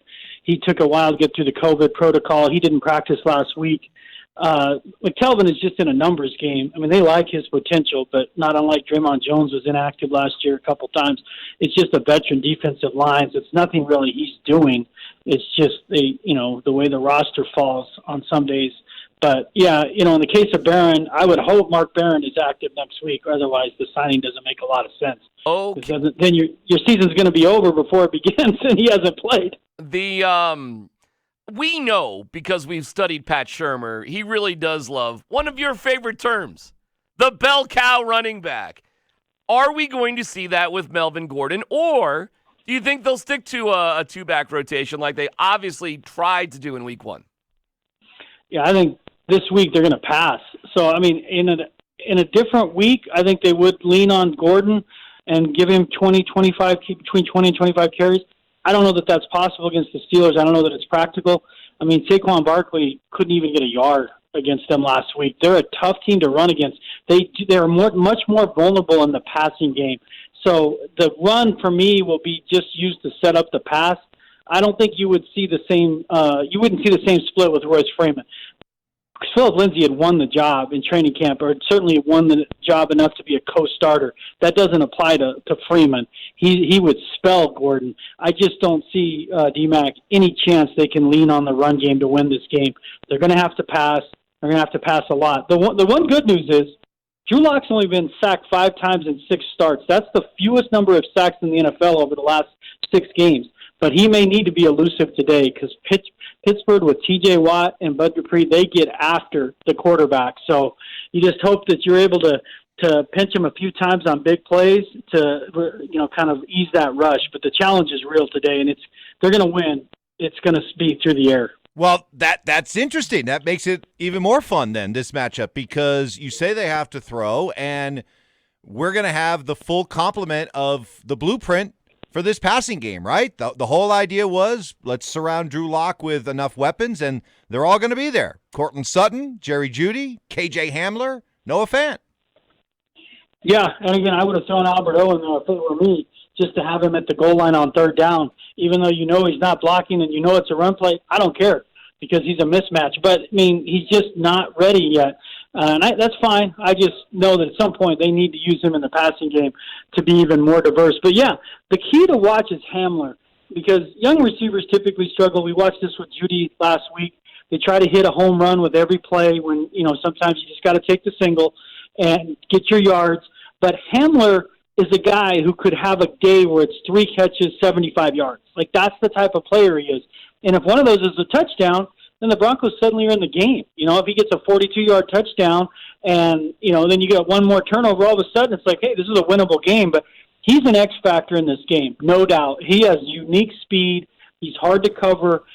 He's amazing in space. But, again, it's his first game, so, being realistic. But if he were to have that kind of game with 3 catches, 75, 80 yards, they will definitely be in it to the 4th quarter. Troy, this was a week where Vic Fangio admitted a coaching mistake. Then Tom McMahon on Friday said, well, we catch everything in practice. We shouldn't do that. That's on me, talking about Deontay Spencer drifting back to catch a ball. That resulted in a terribly long field. That resulted in a fumble by Gordon. That resulted in a touchdown by the Titans. What did we learn this week when the coaches are admitting not only do we have a young team, but we're still making mistakes? Yeah, I think in McMahon's case, he was just giving cover for Spencer because that's a known thing as a returner. You don't catch a ball inside the 10. His defense was, hey, it was an incredibly long punt, and we don't really practice that. Okay, that's fine. I think that was just a coach taking cover for his player, and, that's fine. In Vic's case, I've said this, it's forgivable, it's inexcusable. It can't happen. It just can't. We talk about every week how 2 or 3 plays are the difference in Broncos wins or losses, unfortunately too many losses. The coaching, one of those mistakes can't come from the coaching booth. It just can't. If you're scoring 30 points a game, your coach can screw up clock management and you still win by 10. When you are just scratching and clawing for every point, every decision is amplified. And we saw that last week. It cost them 40 to 50 seconds that I have no doubt they would have been in field goal range from McManus. So that's on Fangio, and he's got to get better at it. This is year 2 now. Year 1, you get a bit of a honeymoon period, never been a head coach, never been on the sideline. All that's out now. All that's out. If you're talking about going to the playoffs this year, you can't make those kind of mistakes. And Vic it's just inexcusable. And I think the communication, I was told, will be cleaned up. How that exactly works, but I don't think it's going to be, hey, maybe you should call a timeout here. It's going to be call timeout now, not a suggestion. And that's how it has to be. We can't be leaving it a suggestion to Vic while he's trying to coach the defense. That's not working. What's your pick? I have the Broncos losing. I'm going to go back to my score here, but I think I have 23-16 competitive. I just don't see a way they win on the road against this Steelers defense. This will be only the This will be if they start 0-2 back-to-back years. The last time that happened, DMac, was 1963 through 1966. And teams that start 0-2 since 2007 have only made the playoffs 11% of the time. So it really makes the following week a must-win, honestly. But there's no shame in losing to the Steelers on the road. For me, it's showing progress and competing and giving yourself a chance in the fourth quarter. If you get blown out here 27-3, that's a tough spot to be coming back to face Tampa Bay and Tom Brady. Troy Rank, our Broncos Insider, presented by Tranny Law. Yes, Mike? Yeah, no, I think that, boy, did I hear a must-win already? Huh. So ridiculous. Huh. And if you had, so let's see, let me see if I get this straight now. So silly. Only 11% of teams that start 0-2 make the playoffs. So when all offseason I said, if you want to make the playoffs, if you're the Broncos, you have to win week 1 against Tennessee. It's a must-win. Oh, my Lord. My goodness. So silly. By the way, you realize now you're staring at 0-2. There's an extra playoff team this year for the first time in NFL history. That's true. So if you want to look at that 11%, to be fair, you'd have to go through NFL history to look at teams that would have made the playoffs under that scenario. At least give me, if they do lose today, that next week is a must-win if they are to make the playoffs. Absolutely. Okay. And that's why I have them beating the Buccaneers. But we can get into that jolly good news next week. When we come back, Stokley and Zach's battle. Stokley and Zach together? Stokley and Zach a team? All right, that's cool. And we'll hear from Chad Brown as well. That's next on the Fan Football Pregame Show.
Well, what a beautiful morning we have here in Denver. And in Pittsburgh, not bad. Sunny and 63, so the weather won't be any kind of bad issue as the Broncos travel for the first time. In terms of the battle before the battle, let's hear from the Stokley Show and hear what the guys have to say.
Wait a second.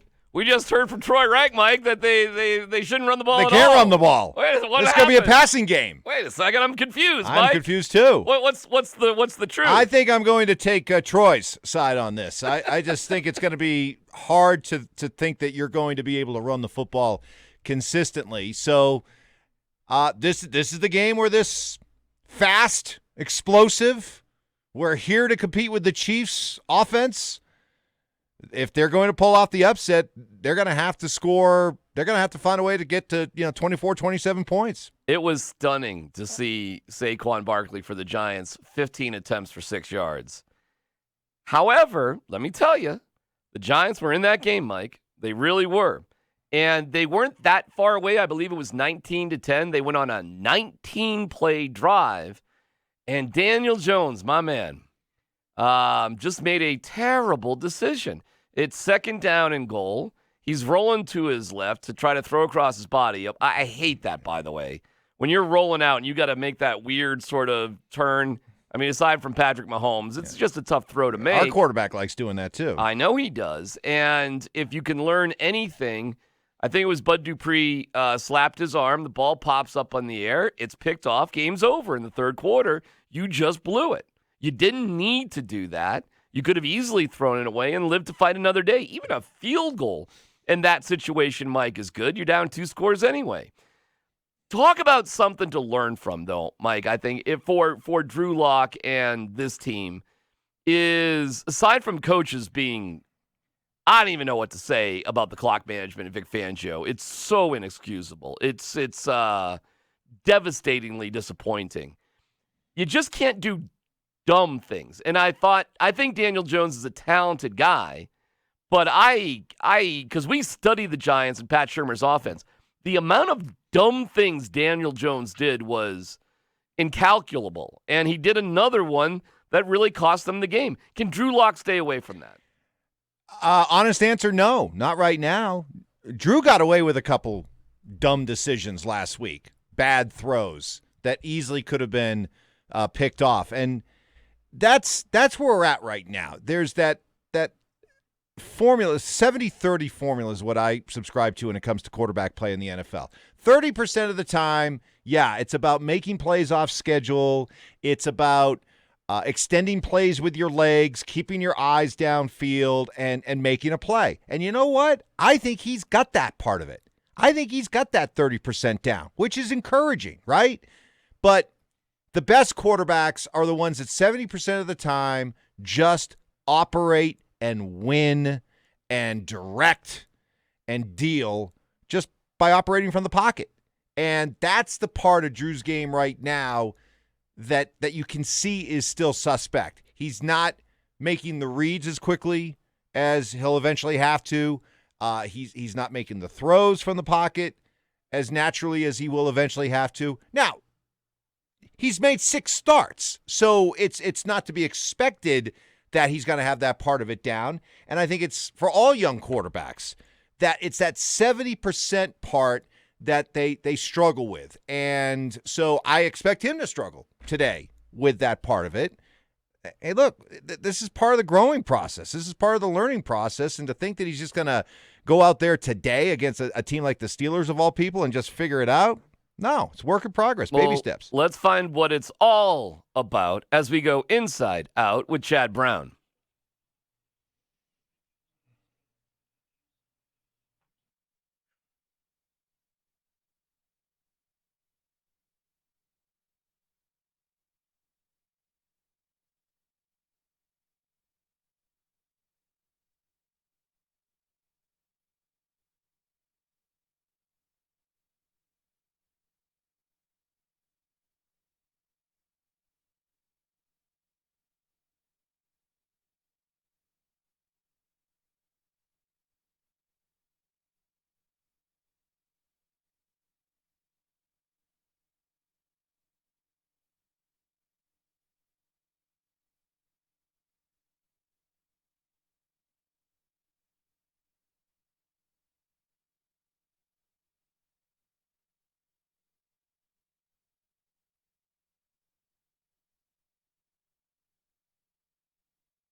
We'll get to who's playing and who's not for the Broncos, plus Nick Ferguson's safety blitz, all to come on the Coors Light Fan Football Pregame Show, brought to you by Bet River Sportsbook at McGill's Hotel and Casino and Old Chicago Pizza and Tap Room.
Turn it up.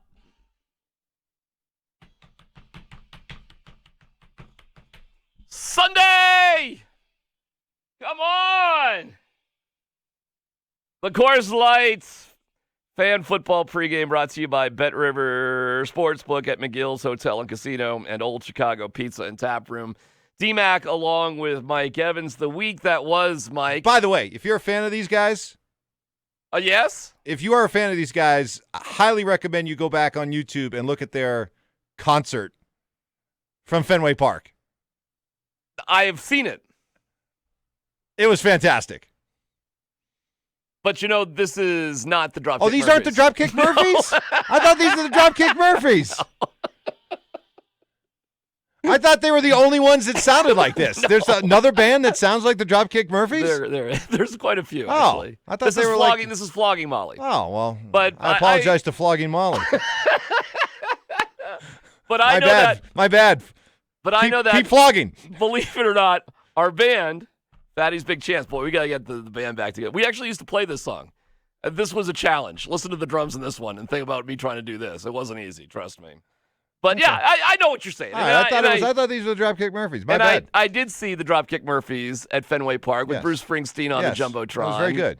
It was excellent. And now I guess I'll have to check out Flogging Molly. You should. They're fantastic. I think I will. It sounds a lot like this, Kyle Berry.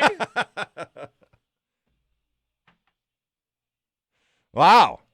All right. Man, I thought country sounded all alike. I guess Irish rock sounds all alike, too. What would you say the story of this week was after the loss to Tennessee? Oh, it's Vic Fangio. It's now, I'm not going to the extremes that our pal James Marilat's going to, saying that he should be fired now. That's a bit extreme. Do check back with me at the end of this season, and we can address that. But, yeah, I think the story is... is Vic, you hired Vic with the idea of what you were getting with his defense. And, to me, the story isn't so much his clock management and the timeouts. I know that's what grabbed everybody's attention. That's not the issue for me. I think you can work through that. You can improve on that. To me, the issue is you got this guy because he's supposedly a defensive guru. And in the span of 17 games as a head coach, his defense has coughed up, what 5? Yeah. 5 leads? Failed to close. That was the idea. Well, this defense... Four losses in the past 17 games with 30 seconds or less to go in the game. More than double the next team that has done that, which is 2, the Lions, and then there's 7 teams that have only done it one time. So the Broncos are on an epic fail compared to most NFL teams. Yeah, and let's add that Raider game last year here, where they went right down the field, and they were 2-point conversion away. And so as John Gruden walked off the field with this Cheshire grin, it felt like he knew he didn't want to win that game because of the draft anyway. Right, and which impacted what, 5-6 spots? Well, as it turned out, look who the Raiders took. They took a wide receiver. They could have taken CeeDee Lamb or Jerry Jeudy. They didn't. They took Ruggs. They wanted to take Ruggs. So Gruden knew he was getting away with something. And you could say, all right, well, it worked out for the Broncos anyway. We got the best receiver. Fine. But the Raiders got to make that choice, not the Broncos, at the exact same position. So that's the story. That's the story coming out of week 1 is, come on now, this defense... nobody is spending more on their defense in the NFL than the Broncos. You have a guy who, let's face it, got this head coaching job not because he profiled to be, the next great head coach in the NFL, but you were getting a guy who brought his defensive brilliance. And where is it? Where's it been? Where is it? Where has it been? A lot made of the clock management. We do realize the Titans started from their own 10-yard line with 3 minutes to go and went right down the field, easily. Right? And by the way, they didn't bomb the ball down the field, Mike. Dink and dunk and plenty of running plays. There was no panic mode there. And it flustered the Broncos defense to the degree that Vic Fangio seriously it wasn't strategery. He lost the game. He didn't know what was going on. He didn't realize what was happening. And not only did he not realize what was happening, none of his assistant coaches wanted to shake him by the shoulders and say, hey, dude, time out here. Nobody. You fired Mitch Tanny, who was your guy in your ear for analytics. You got rid of him. You revamped the analytics department, but not for game management, Mike. They revamped it for other analytical things, probably, the draft, personnel, body maintenance, that sort of stuff. But it wasn't to say who's doing what when. That's Vic's job. That's every head coach's job. But when I asked Mike Tomlin about it this week, he goes, well, I'm in charge of it, but I'm always up for good ideas, meaning I got an open door.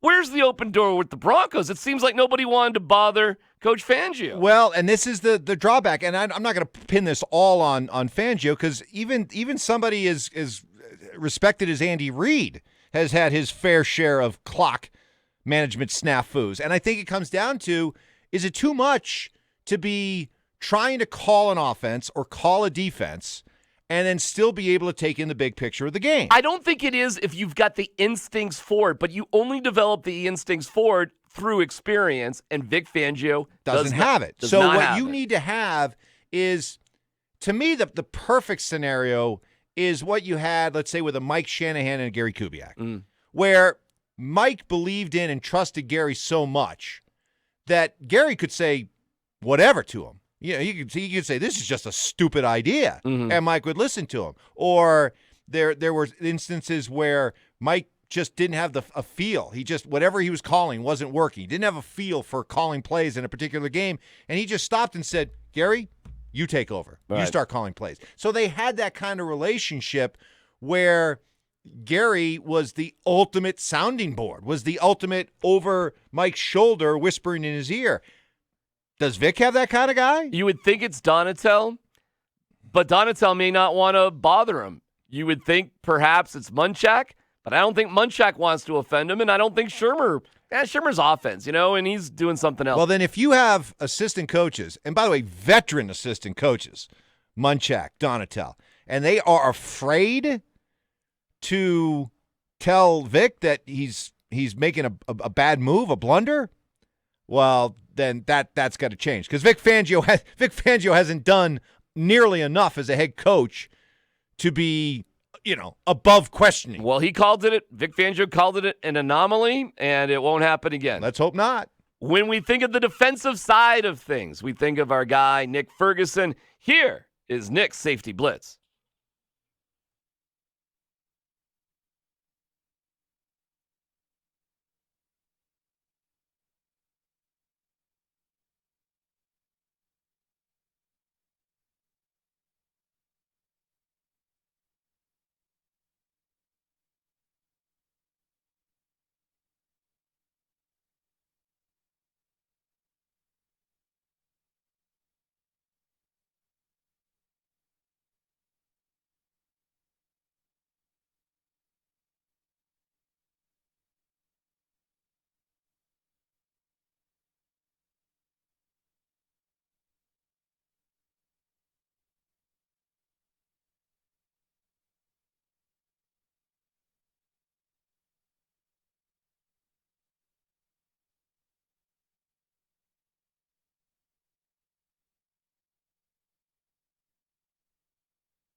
All right, well, we'll look at things from the Blitzburg side of things. Are they still Blitzburg? Do they blitz? Sure.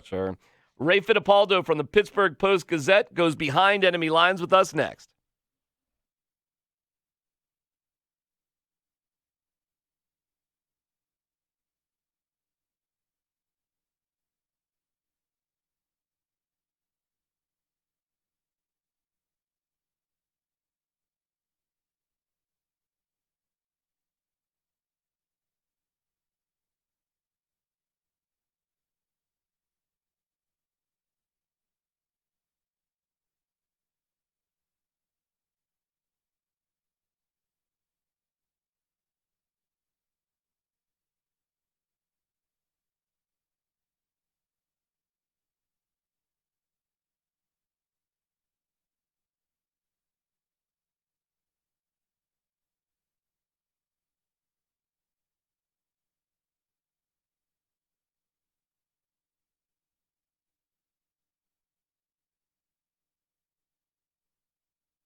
Let's find out about the Pittsburgh Steelers, and we go behind enemy lines with Ray Fittipaldo of the Pittsburgh Post-Gazette. Hi, Ray. How are you? Good morning.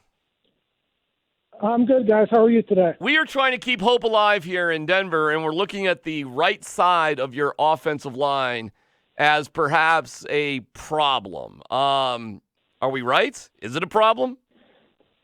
Yeah, you might be. I mean, Mike Tomlin used the word angst to describe his comfort level with the rookie starting. They have two injuries. David DeCastro missed the opener. He's the all-pro right guard. Stefan Wisniewski, the vet, was signed in March. He got hurt in the opener. Now they have to go with Kevin Dotson, a rookie out of Louisiana Lafayette. So that could potentially be an issue for the Steelers. And also next to him at right tackle, Chooks Okorafor will be making his first start of the season. Zach Banner was lost for the season with an ACL in that opener against the Giants. So, yeah, two inexperienced guys. This will be Okorafor's third NFL start, and this will be Dotson's first. So certainly the Broncos will be looking to take advantage of that, I'm sure. But, Ray, the Steelers, it's always impressed me that they've invested in their offensive line, and they seem to be very good at developing offensive linemen. So, yes, they're at a disadvantage having to turn to backups, but are they at as much of a disadvantage as most NFL teams would be if they had to turn to backup linemen? Well, the one thing that Mike Tomlin is uncomfortable with is it's just the fact that Dotson is a rookie, and there were no OTAs in the spring and really no preseason games and a very truncated training camp. So he's just not comfortable with Dotson, but they're going to have to live with that. And you mentioned the Steelers developing offensive linemen. The way they've done it in recent years, they bring guys along on the practice squad, then they're backups, and then they become starters. And what they're doing right now is just a little bit out of their comfort zone. But hey, injuries happen in the NFL. They're going to have to see if they can get by with Dotson. I will tell you, they are very high on Dotson, even though he's a fourth-round pick. They think he's a future starter, and maybe even by the middle of the year. There was a lot of discussion here in Denver about Devin Bush, and the Steelers and the Broncos did a trade that made Bush available for the Steelers, not the Broncos. We got Noah Fant instead, and through the back door, we got Drew Lock out of that deal. How has Devin Bush been for the Steelers? He's playing every snap this year. Last year, I don't want to say they brought him along slowly because he started every game, but he was not calling the defenses last year. He was actually subbed out in some of the sub packages last season as well. Just your typical, just wanted to bring the rookie along slowly. Made a lot of plays. I think he's going to make even more this year. He played every snap in that opener against the Giants, and he's just one of these guys. He runs sideline to sideline, gets a ton of tackles, and the thing they really like about him, and the thing that they really lacked on the inside since Ryan Shazier got injured, is he can run, and he can run with tight ends. He can run with slot receivers. He's very versatile, and they think he could be a big asset for the pass defense. Did Ben Roethlisberger look better than you thought he would in Week 1? Well, I was expecting a pretty good version of Ben. I had watched him throughout training camp, and yeah, it was only practice, but he was making every throw that he normally would. So, my expectations were fairly high going into the game. You guys watched that Giants game. A little bit of a feeling out process early on for Steelers offensive coordinator Randy Fichtner. That was a new coaching staff in New York. I think they were trying to get a feel for what they were going to do. But once Ben got comfortable, I would say from the second quarter on, I thought he had a pretty good game. And listen, guys, I don't think the Steelers' offense is going to be prolific this year. I don't think it has to be prolific this year. They've got one of the best, if not the best, defense in the NFL. Right. And I think they're going to win a lot of close games. People say, the Giants are a bad team. They only beat them by 10. I think that's the way the Steelers are going to play almost every game this year. They're going to keep them conservative. They're going to lean on their defense. And they're going to count on Big Ben just to make enough plays so they can get out of there with some W's. Ray Fittipaldo, Pittsburgh Post-Gazette. Give us a score today. I'm going to say Steelers 24, Broncos 13. I just think the Steelers' defense is going to be too much traveling across the country. I think the Steelers find a way to get it done at home today. Appreciate it. Thank you, Ray. Okay, interesting. We're just going to rely on our defense. Our offense is going to be just all right, good enough. That sounds like a team from a few years ago here in Denver, Mike, that won a Super Bowl. So let's see. Let's see if we get this straight. We got two teams that are going to be relying on their defense today. But the one team on offense has Ben Roethlisberger, and the other has a guy that's made 6 NFL starts. I mean, there's your difference there. Plus, I just think the Steelers have the potential to be more of a big play defense than this Broncos defense has shown under Vic Fangio for the last 17 games. You know what's remarkable, though, is that's the plan, and I mean, it did work for the Broncos in 2015. It did. I mean, they won, what was it, 11 games by 7 points or less? So aging veteran quarterback. But it does give you hope, though, if that is really how you're planning on winning that, quirky things could happen. And if, listen, there's a lot of, wins by the skin of your teeth in that world. Go back and look at what the Broncos did in 2015. Right? And how many games, when you look back on it, were like, wow, that easily could have gone the other way. But it didn't. They kept making plays. It was like that whole season. I look back on that season, was like, have you ever seen a defense that literally could produce a turnover on command? Like you'd find yourself as a fan watching, going, boy, they could really use an interception here, and they'd get one. Right. Boy, it'd be nice if the other team would put the ball on the ground, and they do it. And in the Tennessee game, when that moment happened with Oshamudia, what a tremendous should have been first NFL interception for that young man. Alexander, don't call me A.J. Johnson, gets tagged. And then listen, I understand people saying it's BS and it shouldn't be a penalty and all that. I am just telling you, Mike, because I've been to those refereeing seminars that they have in training camp. They're going to call that penalty every single time. You can scream till you're blue in the face about how it shouldn't and let them play football and all that. But I am telling you, they have told the players about that blindside hit a million times. So whether you think it's fair or not, or it should have been called, it doesn't matter. You have to be smarter than that to know it could be called, Mike. I'm sorry. Yeah, I'm sorry if you don't like it. I know. But you have to understand how much these players have been told about it. Exactly. And how many times have we seen late hits? The receiver is defenseless. Yeah. And we start screaming, that's not football. Well, okay. I agree with you, but that's not the point. That's the new baseline. All the coaches are aware of it. All the players are aware of it. Or they should be aware of it. Or they should be aware of it. They've been given an opportunity to be made aware of it. So those are the new rules. That's it, baby. Deal with them. Thank you. And we agree. Yesterday, what a tremendous day with Tyler Polumbus riding 100 miles around Empower Field at Mile High. And it was great to be out there watching it and encouraging Tyler. He's got a tremendous family, and he sadly lost his mom to ovarian cancer. So to raise over $35,000 to benefit the fight against ovarian cancer, we were so proud to be part of it as a show and as a radio station. And I'm telling you, Mike, offensive linemen are not supposed to be able to ride a bicycle for 100 miles. It does not make sense. So just so you can put it into the context that anybody who's a Bronco fan can understand, anybody who's been to Mile High, he did 154 laps. That's right. Around the stadium. Correct. That's amazing. It was incredible. And we talk about the GB zone. He was in the Polumbus zone, as evidenced by the story you shared with me off air. Yeah. About how you rode up on him. I did. I mean, he was spending so much time doing it that I had time to drive down there. Way to go. Leave, drive home, and I live, at Smoky Hill and Buckley, Centennial Aurora, and get on my bike and ride, mostly downhill for 18 miles, by the way. That's a nice little ride when it's mostly downhill, Mike. Just, pro tip for you. Got to ride back. Yeah. And I caught up with them, and I was going to do like a lap with them. So I did eventually catch up to him, and I'm riding next to him. Hey, Tyler, looks at me, hey. No recognition, no way to be here, no thumbs. No. Hey.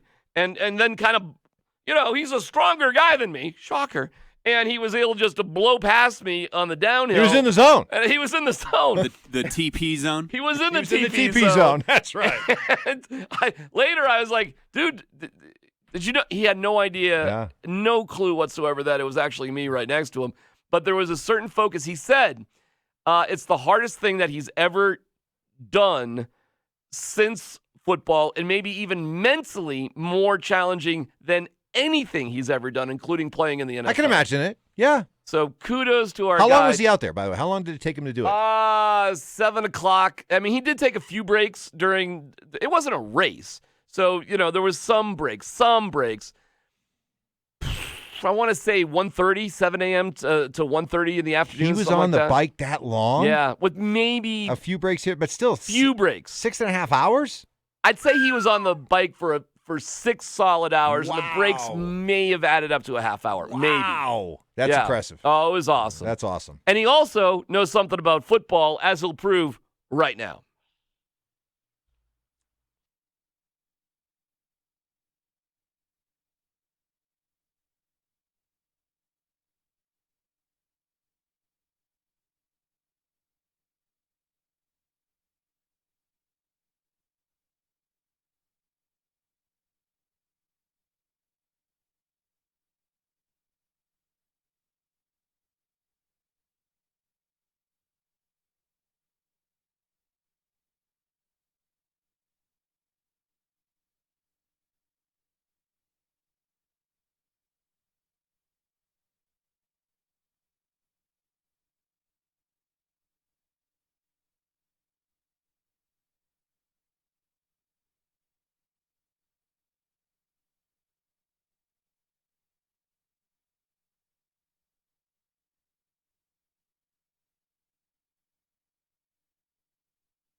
Thank you to Tyler, and we'll dig into that with the keys to the game. The Broncos, in my opinion, are making a personnel mistake. Details on that next.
We are about a half hour away from kickoff on the Coors Light Fan Football Pregame Show.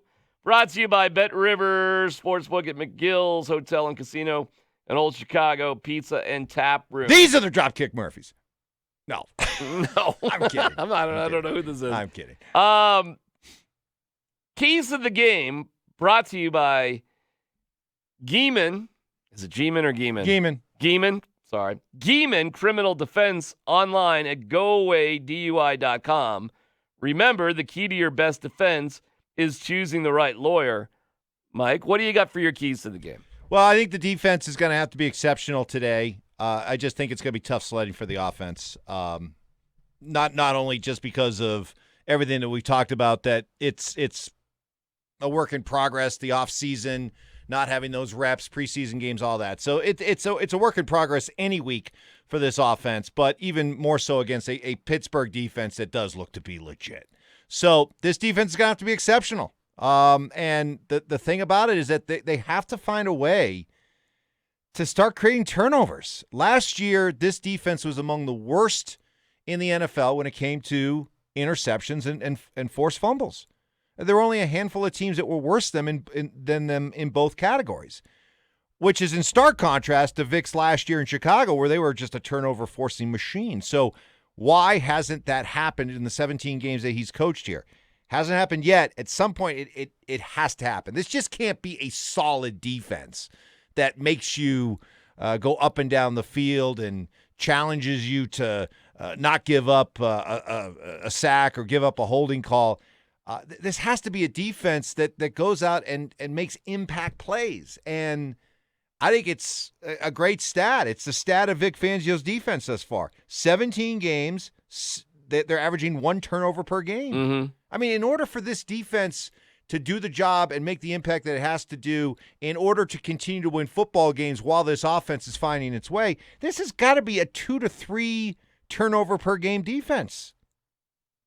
So get the turnovers. They have to get some more impact, momentum-changing, field position, game-changing defensive plays. How you feeling about your guy, Chubb? I think it was encouraging that he just played last week because I did not like the vibe the last week and a half leading up to the start of the season. I just didn't like the vibe about him even being able to play. So the fact that he was out there playing, okay, that was a good first step. He's out there. He was able to test the knee physically, mentally is always a big deal. So the fact that he basically put up goose eggs across the board, I'm not going to get too freaked out by. But, okay, you got out there, you played, you passed a couple of tests maybe in your own mind. Now you got to start to become you got to become an impact player. You want to look at something kind of interesting today. See if they don't flip Chubb onto the other side, because the right side, yeah. Maybe. I mean, maybe not. We'll see what they do, but there's definitely some holes there at the right side of the Steelers line, which is not where Chubb usually is. We'll see. I'm curious to actually see if they do that. Also, listen, you pushed your chips in the center of the table, Mike, with this dynamic offense. And today you got it. You got them all there? Except for one guy. And again, I don't understand what the concept you had in the draft if you're not going to activate Albert O. I get it. He's a unique, specialist. He really is like a tight end specialist. But the reports from training camp were true. He could do things in certain situations nobody else could do. And I do not get it. Why did you draft him? And he doesn't need to know the whole playbook, Mike, to be in the red zone or third down, that sort of situation. He doesn't need to be nose deep in the playbook to catch a ball over a short cornerback with that athleticism. This is what drives me nuts about the Broncos. If you're going to have a philosophy, stick to it. And I love Jake Butt, and his story is incredible. It is amazing. But it makes no sense to have drafted Albert Okwuegbunam and not use him for those sticky situations. Well, wait a minute. Well, what about... Forget about Albert O. You didn't have Noah Fant out there in those situations. Well, Not going to Noah Fant. I don't care how many plays you got in the second half. Not going to Noah Fant hardly at all in the second half. Talk about inexcusable. Oh, no, are you no nuts? Excuse. None. And when you thought, if you're trying to run out the clock with 4 minutes to go, and on 3rd and 8, you thought the play to run was the dagger to Deshaun Hamilton, 40 yards in the end zone? I mean, I get it. It wasn't the most perfect pass in the world, but what an idiotic play call. Dude, I could call 3rd and 8 in that situation. A little boot roll, a little safe pass to Noah Fant. If you pick up the first down, Mike, you pick it up. If you don't, you don't. Tick, tick, tick, tick, tick. Let some clock run. You don't have to be a rocket scientist or even, you could barely know anything about football. So what we saw in the final 4 minutes of that game, Mike, it really was ridiculous on the half of the coaching side. It was just to be too cute. You know, it was just like, it's like, hey, we drafted Noah Fant in the first round to be our version of Travis Kelce. Okay. Well, do you think Kansas City only throws to Kelce when coverage dictates it? No. It was preposterous. He creates dictation of what you're doing out there. So that's one thing they got to get over is that, hey, for better, for worse, and I don't know, the early returns for me are for better when it comes to Noah Fant. Use him. Force the ball into him. I don't care. Mike. Make it a 50-50 jump ball. That's what you got him for. If he doesn't get 8 targets a game, I think it's a wasted game. I agree with you. And I completely agree. Why else did you draft him where you drafted him if it's not to be special? And in terms of just having, I'll still put Albert O there because you got a shovel pass at one point to Jake Butt. I mean, that was a play that made sense to you. You got to be kidding me. Calm down. And Hamler, 3 targets a game is fine. He's got to be dynamic when he touches the ball. He doesn't have to be targeted all the time. But again, Mike, you didn't need to pick that type of guy in the second round. So if you're going to do what you do, Mike, this is my key to the game. You decided to have this philosophy, not us. You did it. Use it. Yeah, ride or die with it today. Use it. You got them all out there. Go for it. So go for it. And you know what? Whether you lose by 10 or by 30, who cares? Go for it. That's my key to the game. In terms of our fantasy breakdown, let's check in with our guy, Cecil Lammy.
Well, thanks for the pep talk, Cecil. Appreciate it. If you missed Nate Jackson, Mike, have you heard this? Have you heard Nate's hip-hop? I don't even know what to call it. What we're calling it.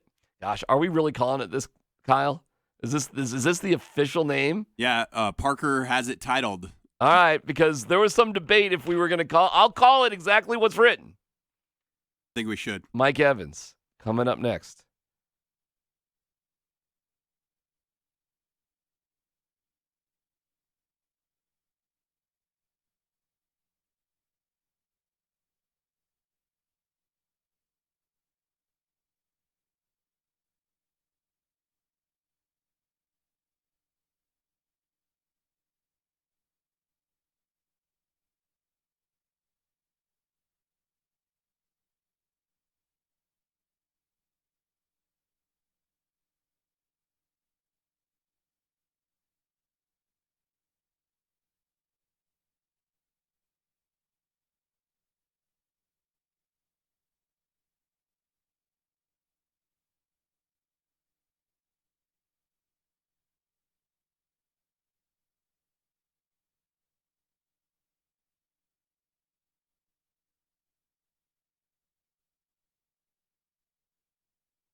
All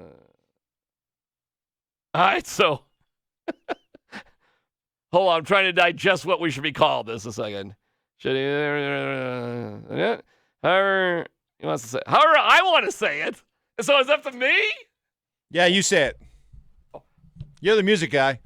Well, all right. It's up to me? That's a lot of pressure being up to me. Oh, gosh. If it fails, it's your fault. All right, well. You think me saying it's going to come out right? No. It's not going to sound right.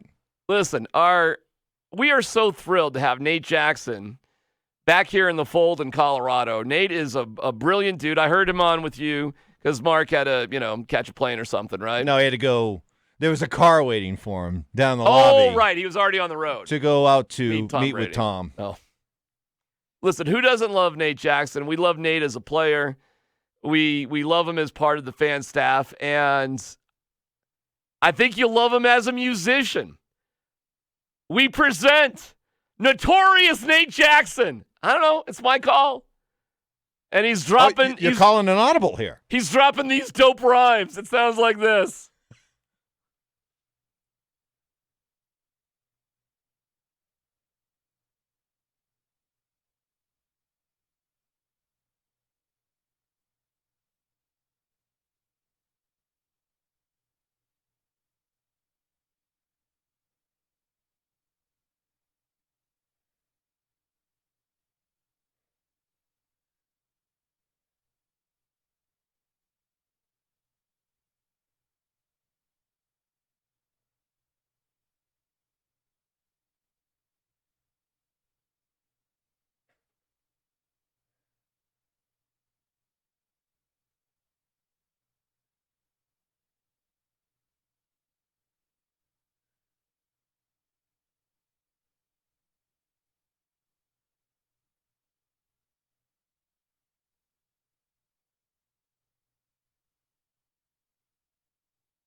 There you go.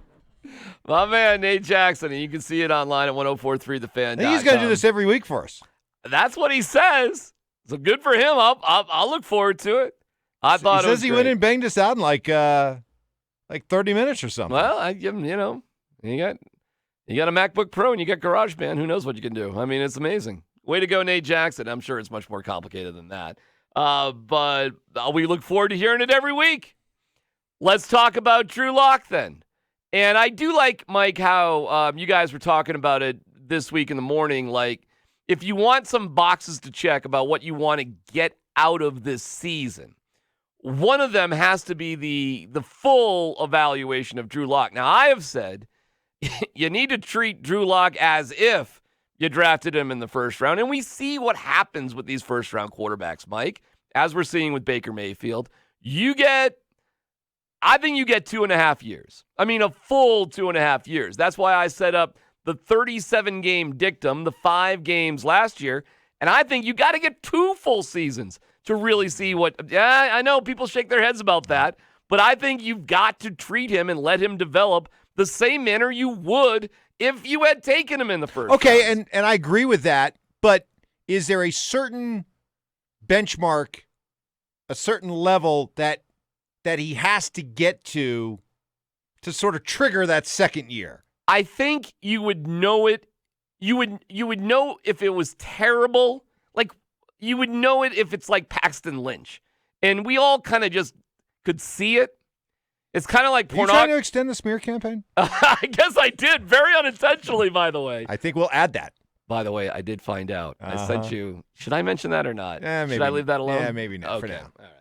All I'm not trying to extend the smear campaign. I didn't know the smear campaign could be extended I don't know on the if weekend. yeah, I'm not sure if it works on the weekend. But the fact of the matter is, you kind of it's like what's pornography? I don't know. I'll tell you if I see it. That's kind of a classic cliche. I think the quarterback thing is the same.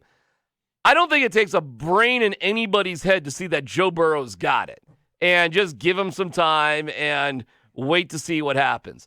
I think it's fair to wonder about Baker Mayfield. I think he helped himself quite a bit this week, and I think the jury is on the fence. Trubisky has been a fascinating guy to watch. Like, you really don't know. Is he Mariota and Winston, or is he Tannehill? And you don't want to give away a Tannehill. So, Mike, that's where they're at. And they're going to have to make on Trubisky. They didn't offer him the fifth year. So he'll be a free agent at the end of this year.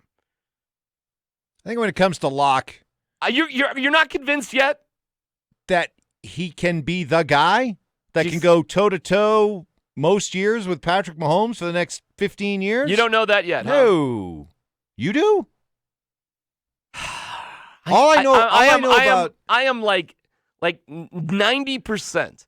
Like, it would really, really shock me at this point if it went in the other direction. And when you see go head-to-head against Patrick Mahomes, Mike, that is a high bar, okay? And it stinks that that's in our division right now. It stinks. I get it. But guys like Mahomes don't come around very often. The Chiefs were skilled, okay? You got to give them credit because Mahomes was their target, and they had to move a lot of things around, and then they had to get incredibly lucky that the Bears and the Texans thought there were other guys better than Mahomes, and then they did an extraordinary job in grooming him for a year while they were a playoff team, and they moved off of a playoff caliber quarterback in Alex Smith and their confidence with Mahomes. So you have to give the Chiefs so much credit for having a plan and sticking to it, right? I mean, the patience they showed in that entire process is way more than the Broncos have shown in the past 4 years. Everything with the Broncos, Mike, has been, microwave, quick, instant. So when you say it's got to be somebody to go toe-to-toe with Patrick Mahomes, that's tough for me only because I know the nature of the Broncos. And what if Aaron Rodgers is available next year for whatever wacky reason, right? Am I supposed to sit here and say, I'd rather have Drew Lock than Aaron Rodgers? Well, the answer would be no. And by the way, the only reason I say that is because the Packers made what has to be considered the most insane draft pick of all time, taking Jordan Love in the first round. What's the message there? But I don't know the full slate of free agent quarterbacks. Mike, I'll just give it to you. What if Mitch Trubisky has some sort of ridiculous year this year with the Bears and Drew Lock kind of limps along with a 5-win season? What do you do then? Do you move on to Mitch Trubisky? No. I don't think so either. No. So I think you stick with Locke. The thing about Locke is that the goal for me by the end of this season isn't playoffs. It's the idea that you believe you could have the guy. Not that you have the guy, but that you could have the guy in Drew Lock. Because I don't think that you're going to be convinced by the end of the year that he is the guy. See, that's where you and I part. You think you're 90% already along the way to thinking that this guy is the guy. See, I look at him more like I've seen enough to believe he could be the guy, but I got to see more. And that's what this year is all about. So I don't think that he has shown to me that he is going to be the guy, but I've seen enough that I'm intrigued, that I hope that they look at this as, and that's why I thought this offseason was so important because, heck, as soon as the year ended last year, John was kind of, wishy-washy about whether or not he believed Locke could be his guy. Well, I am sick and tired of that, by the way. And to their credit, they amended that as they went into the offseason, the draft, and they talked about how, hey, this is our guy, and this is what we want to put around him. And here's what I've seen. I know Drew Lock has enough of the right traits to be the guy. Paxton Lynch was just tall. aside from being tall, seriously, what did Paxton Lynch have? Athleticism? He could dunk? I mean, okay. But seriously, Mike, what else was there? The traits that I love about Drew Lock, he has a natural sense of leadership, period. He has a cannon for an arm. Great. He is mobile and can move around without being a running quarterback. He certainly is mobile enough to get you a first down if you need it. And you know what? He is going to help out your offensive line because he's going to bail them out in certain situations as well, which reduces your holding penalties, which Joe Flacco obviously had no abilities to do whatsoever. He's a young guy, Mike, and we like that too, theoretically, because if you're going to go toe-to-toe with Patrick Mahomes, theoretically, you'd like a guy who could be there going toe-to-toe rather than a veteran who you know is only going to be here for 3 years, and then you got to start all over again, where you know Mahomes is going to be there for, I don't know. How long is Mahomes going to be a kid? 15 20 years? I don't know. Who knows, right? Because Mahomes doesn't take the same beatings that, like, you know, a Cam Newton, who, like, is Cam Newton even going to make it? We play the Patriots in week 5. I mean, will Cam Newton be healthy in week 5 to even play against the Broncos? See how he comes out of tonight's game against Seattle. Right. I mean, and by the way, I know what Belichick's doing too. He is saying, this is one of this guy's skills. I don't care how long I have him. If I have to reset with another quarterback, I'll do it. But I'm going to use him up. Yep. I'm not going to try to preserve him. No, I'm not preserve him for what? For what? We're going to treat every game like it's a Super Bowl, and if this is the last game we get with Cam Newton, okay, so be it. Yeah. Which is cold, but that's Bill Belichick. Well, he is cold. That's who he is. But yeah, I think with Locke, just you know, you've got a built-in.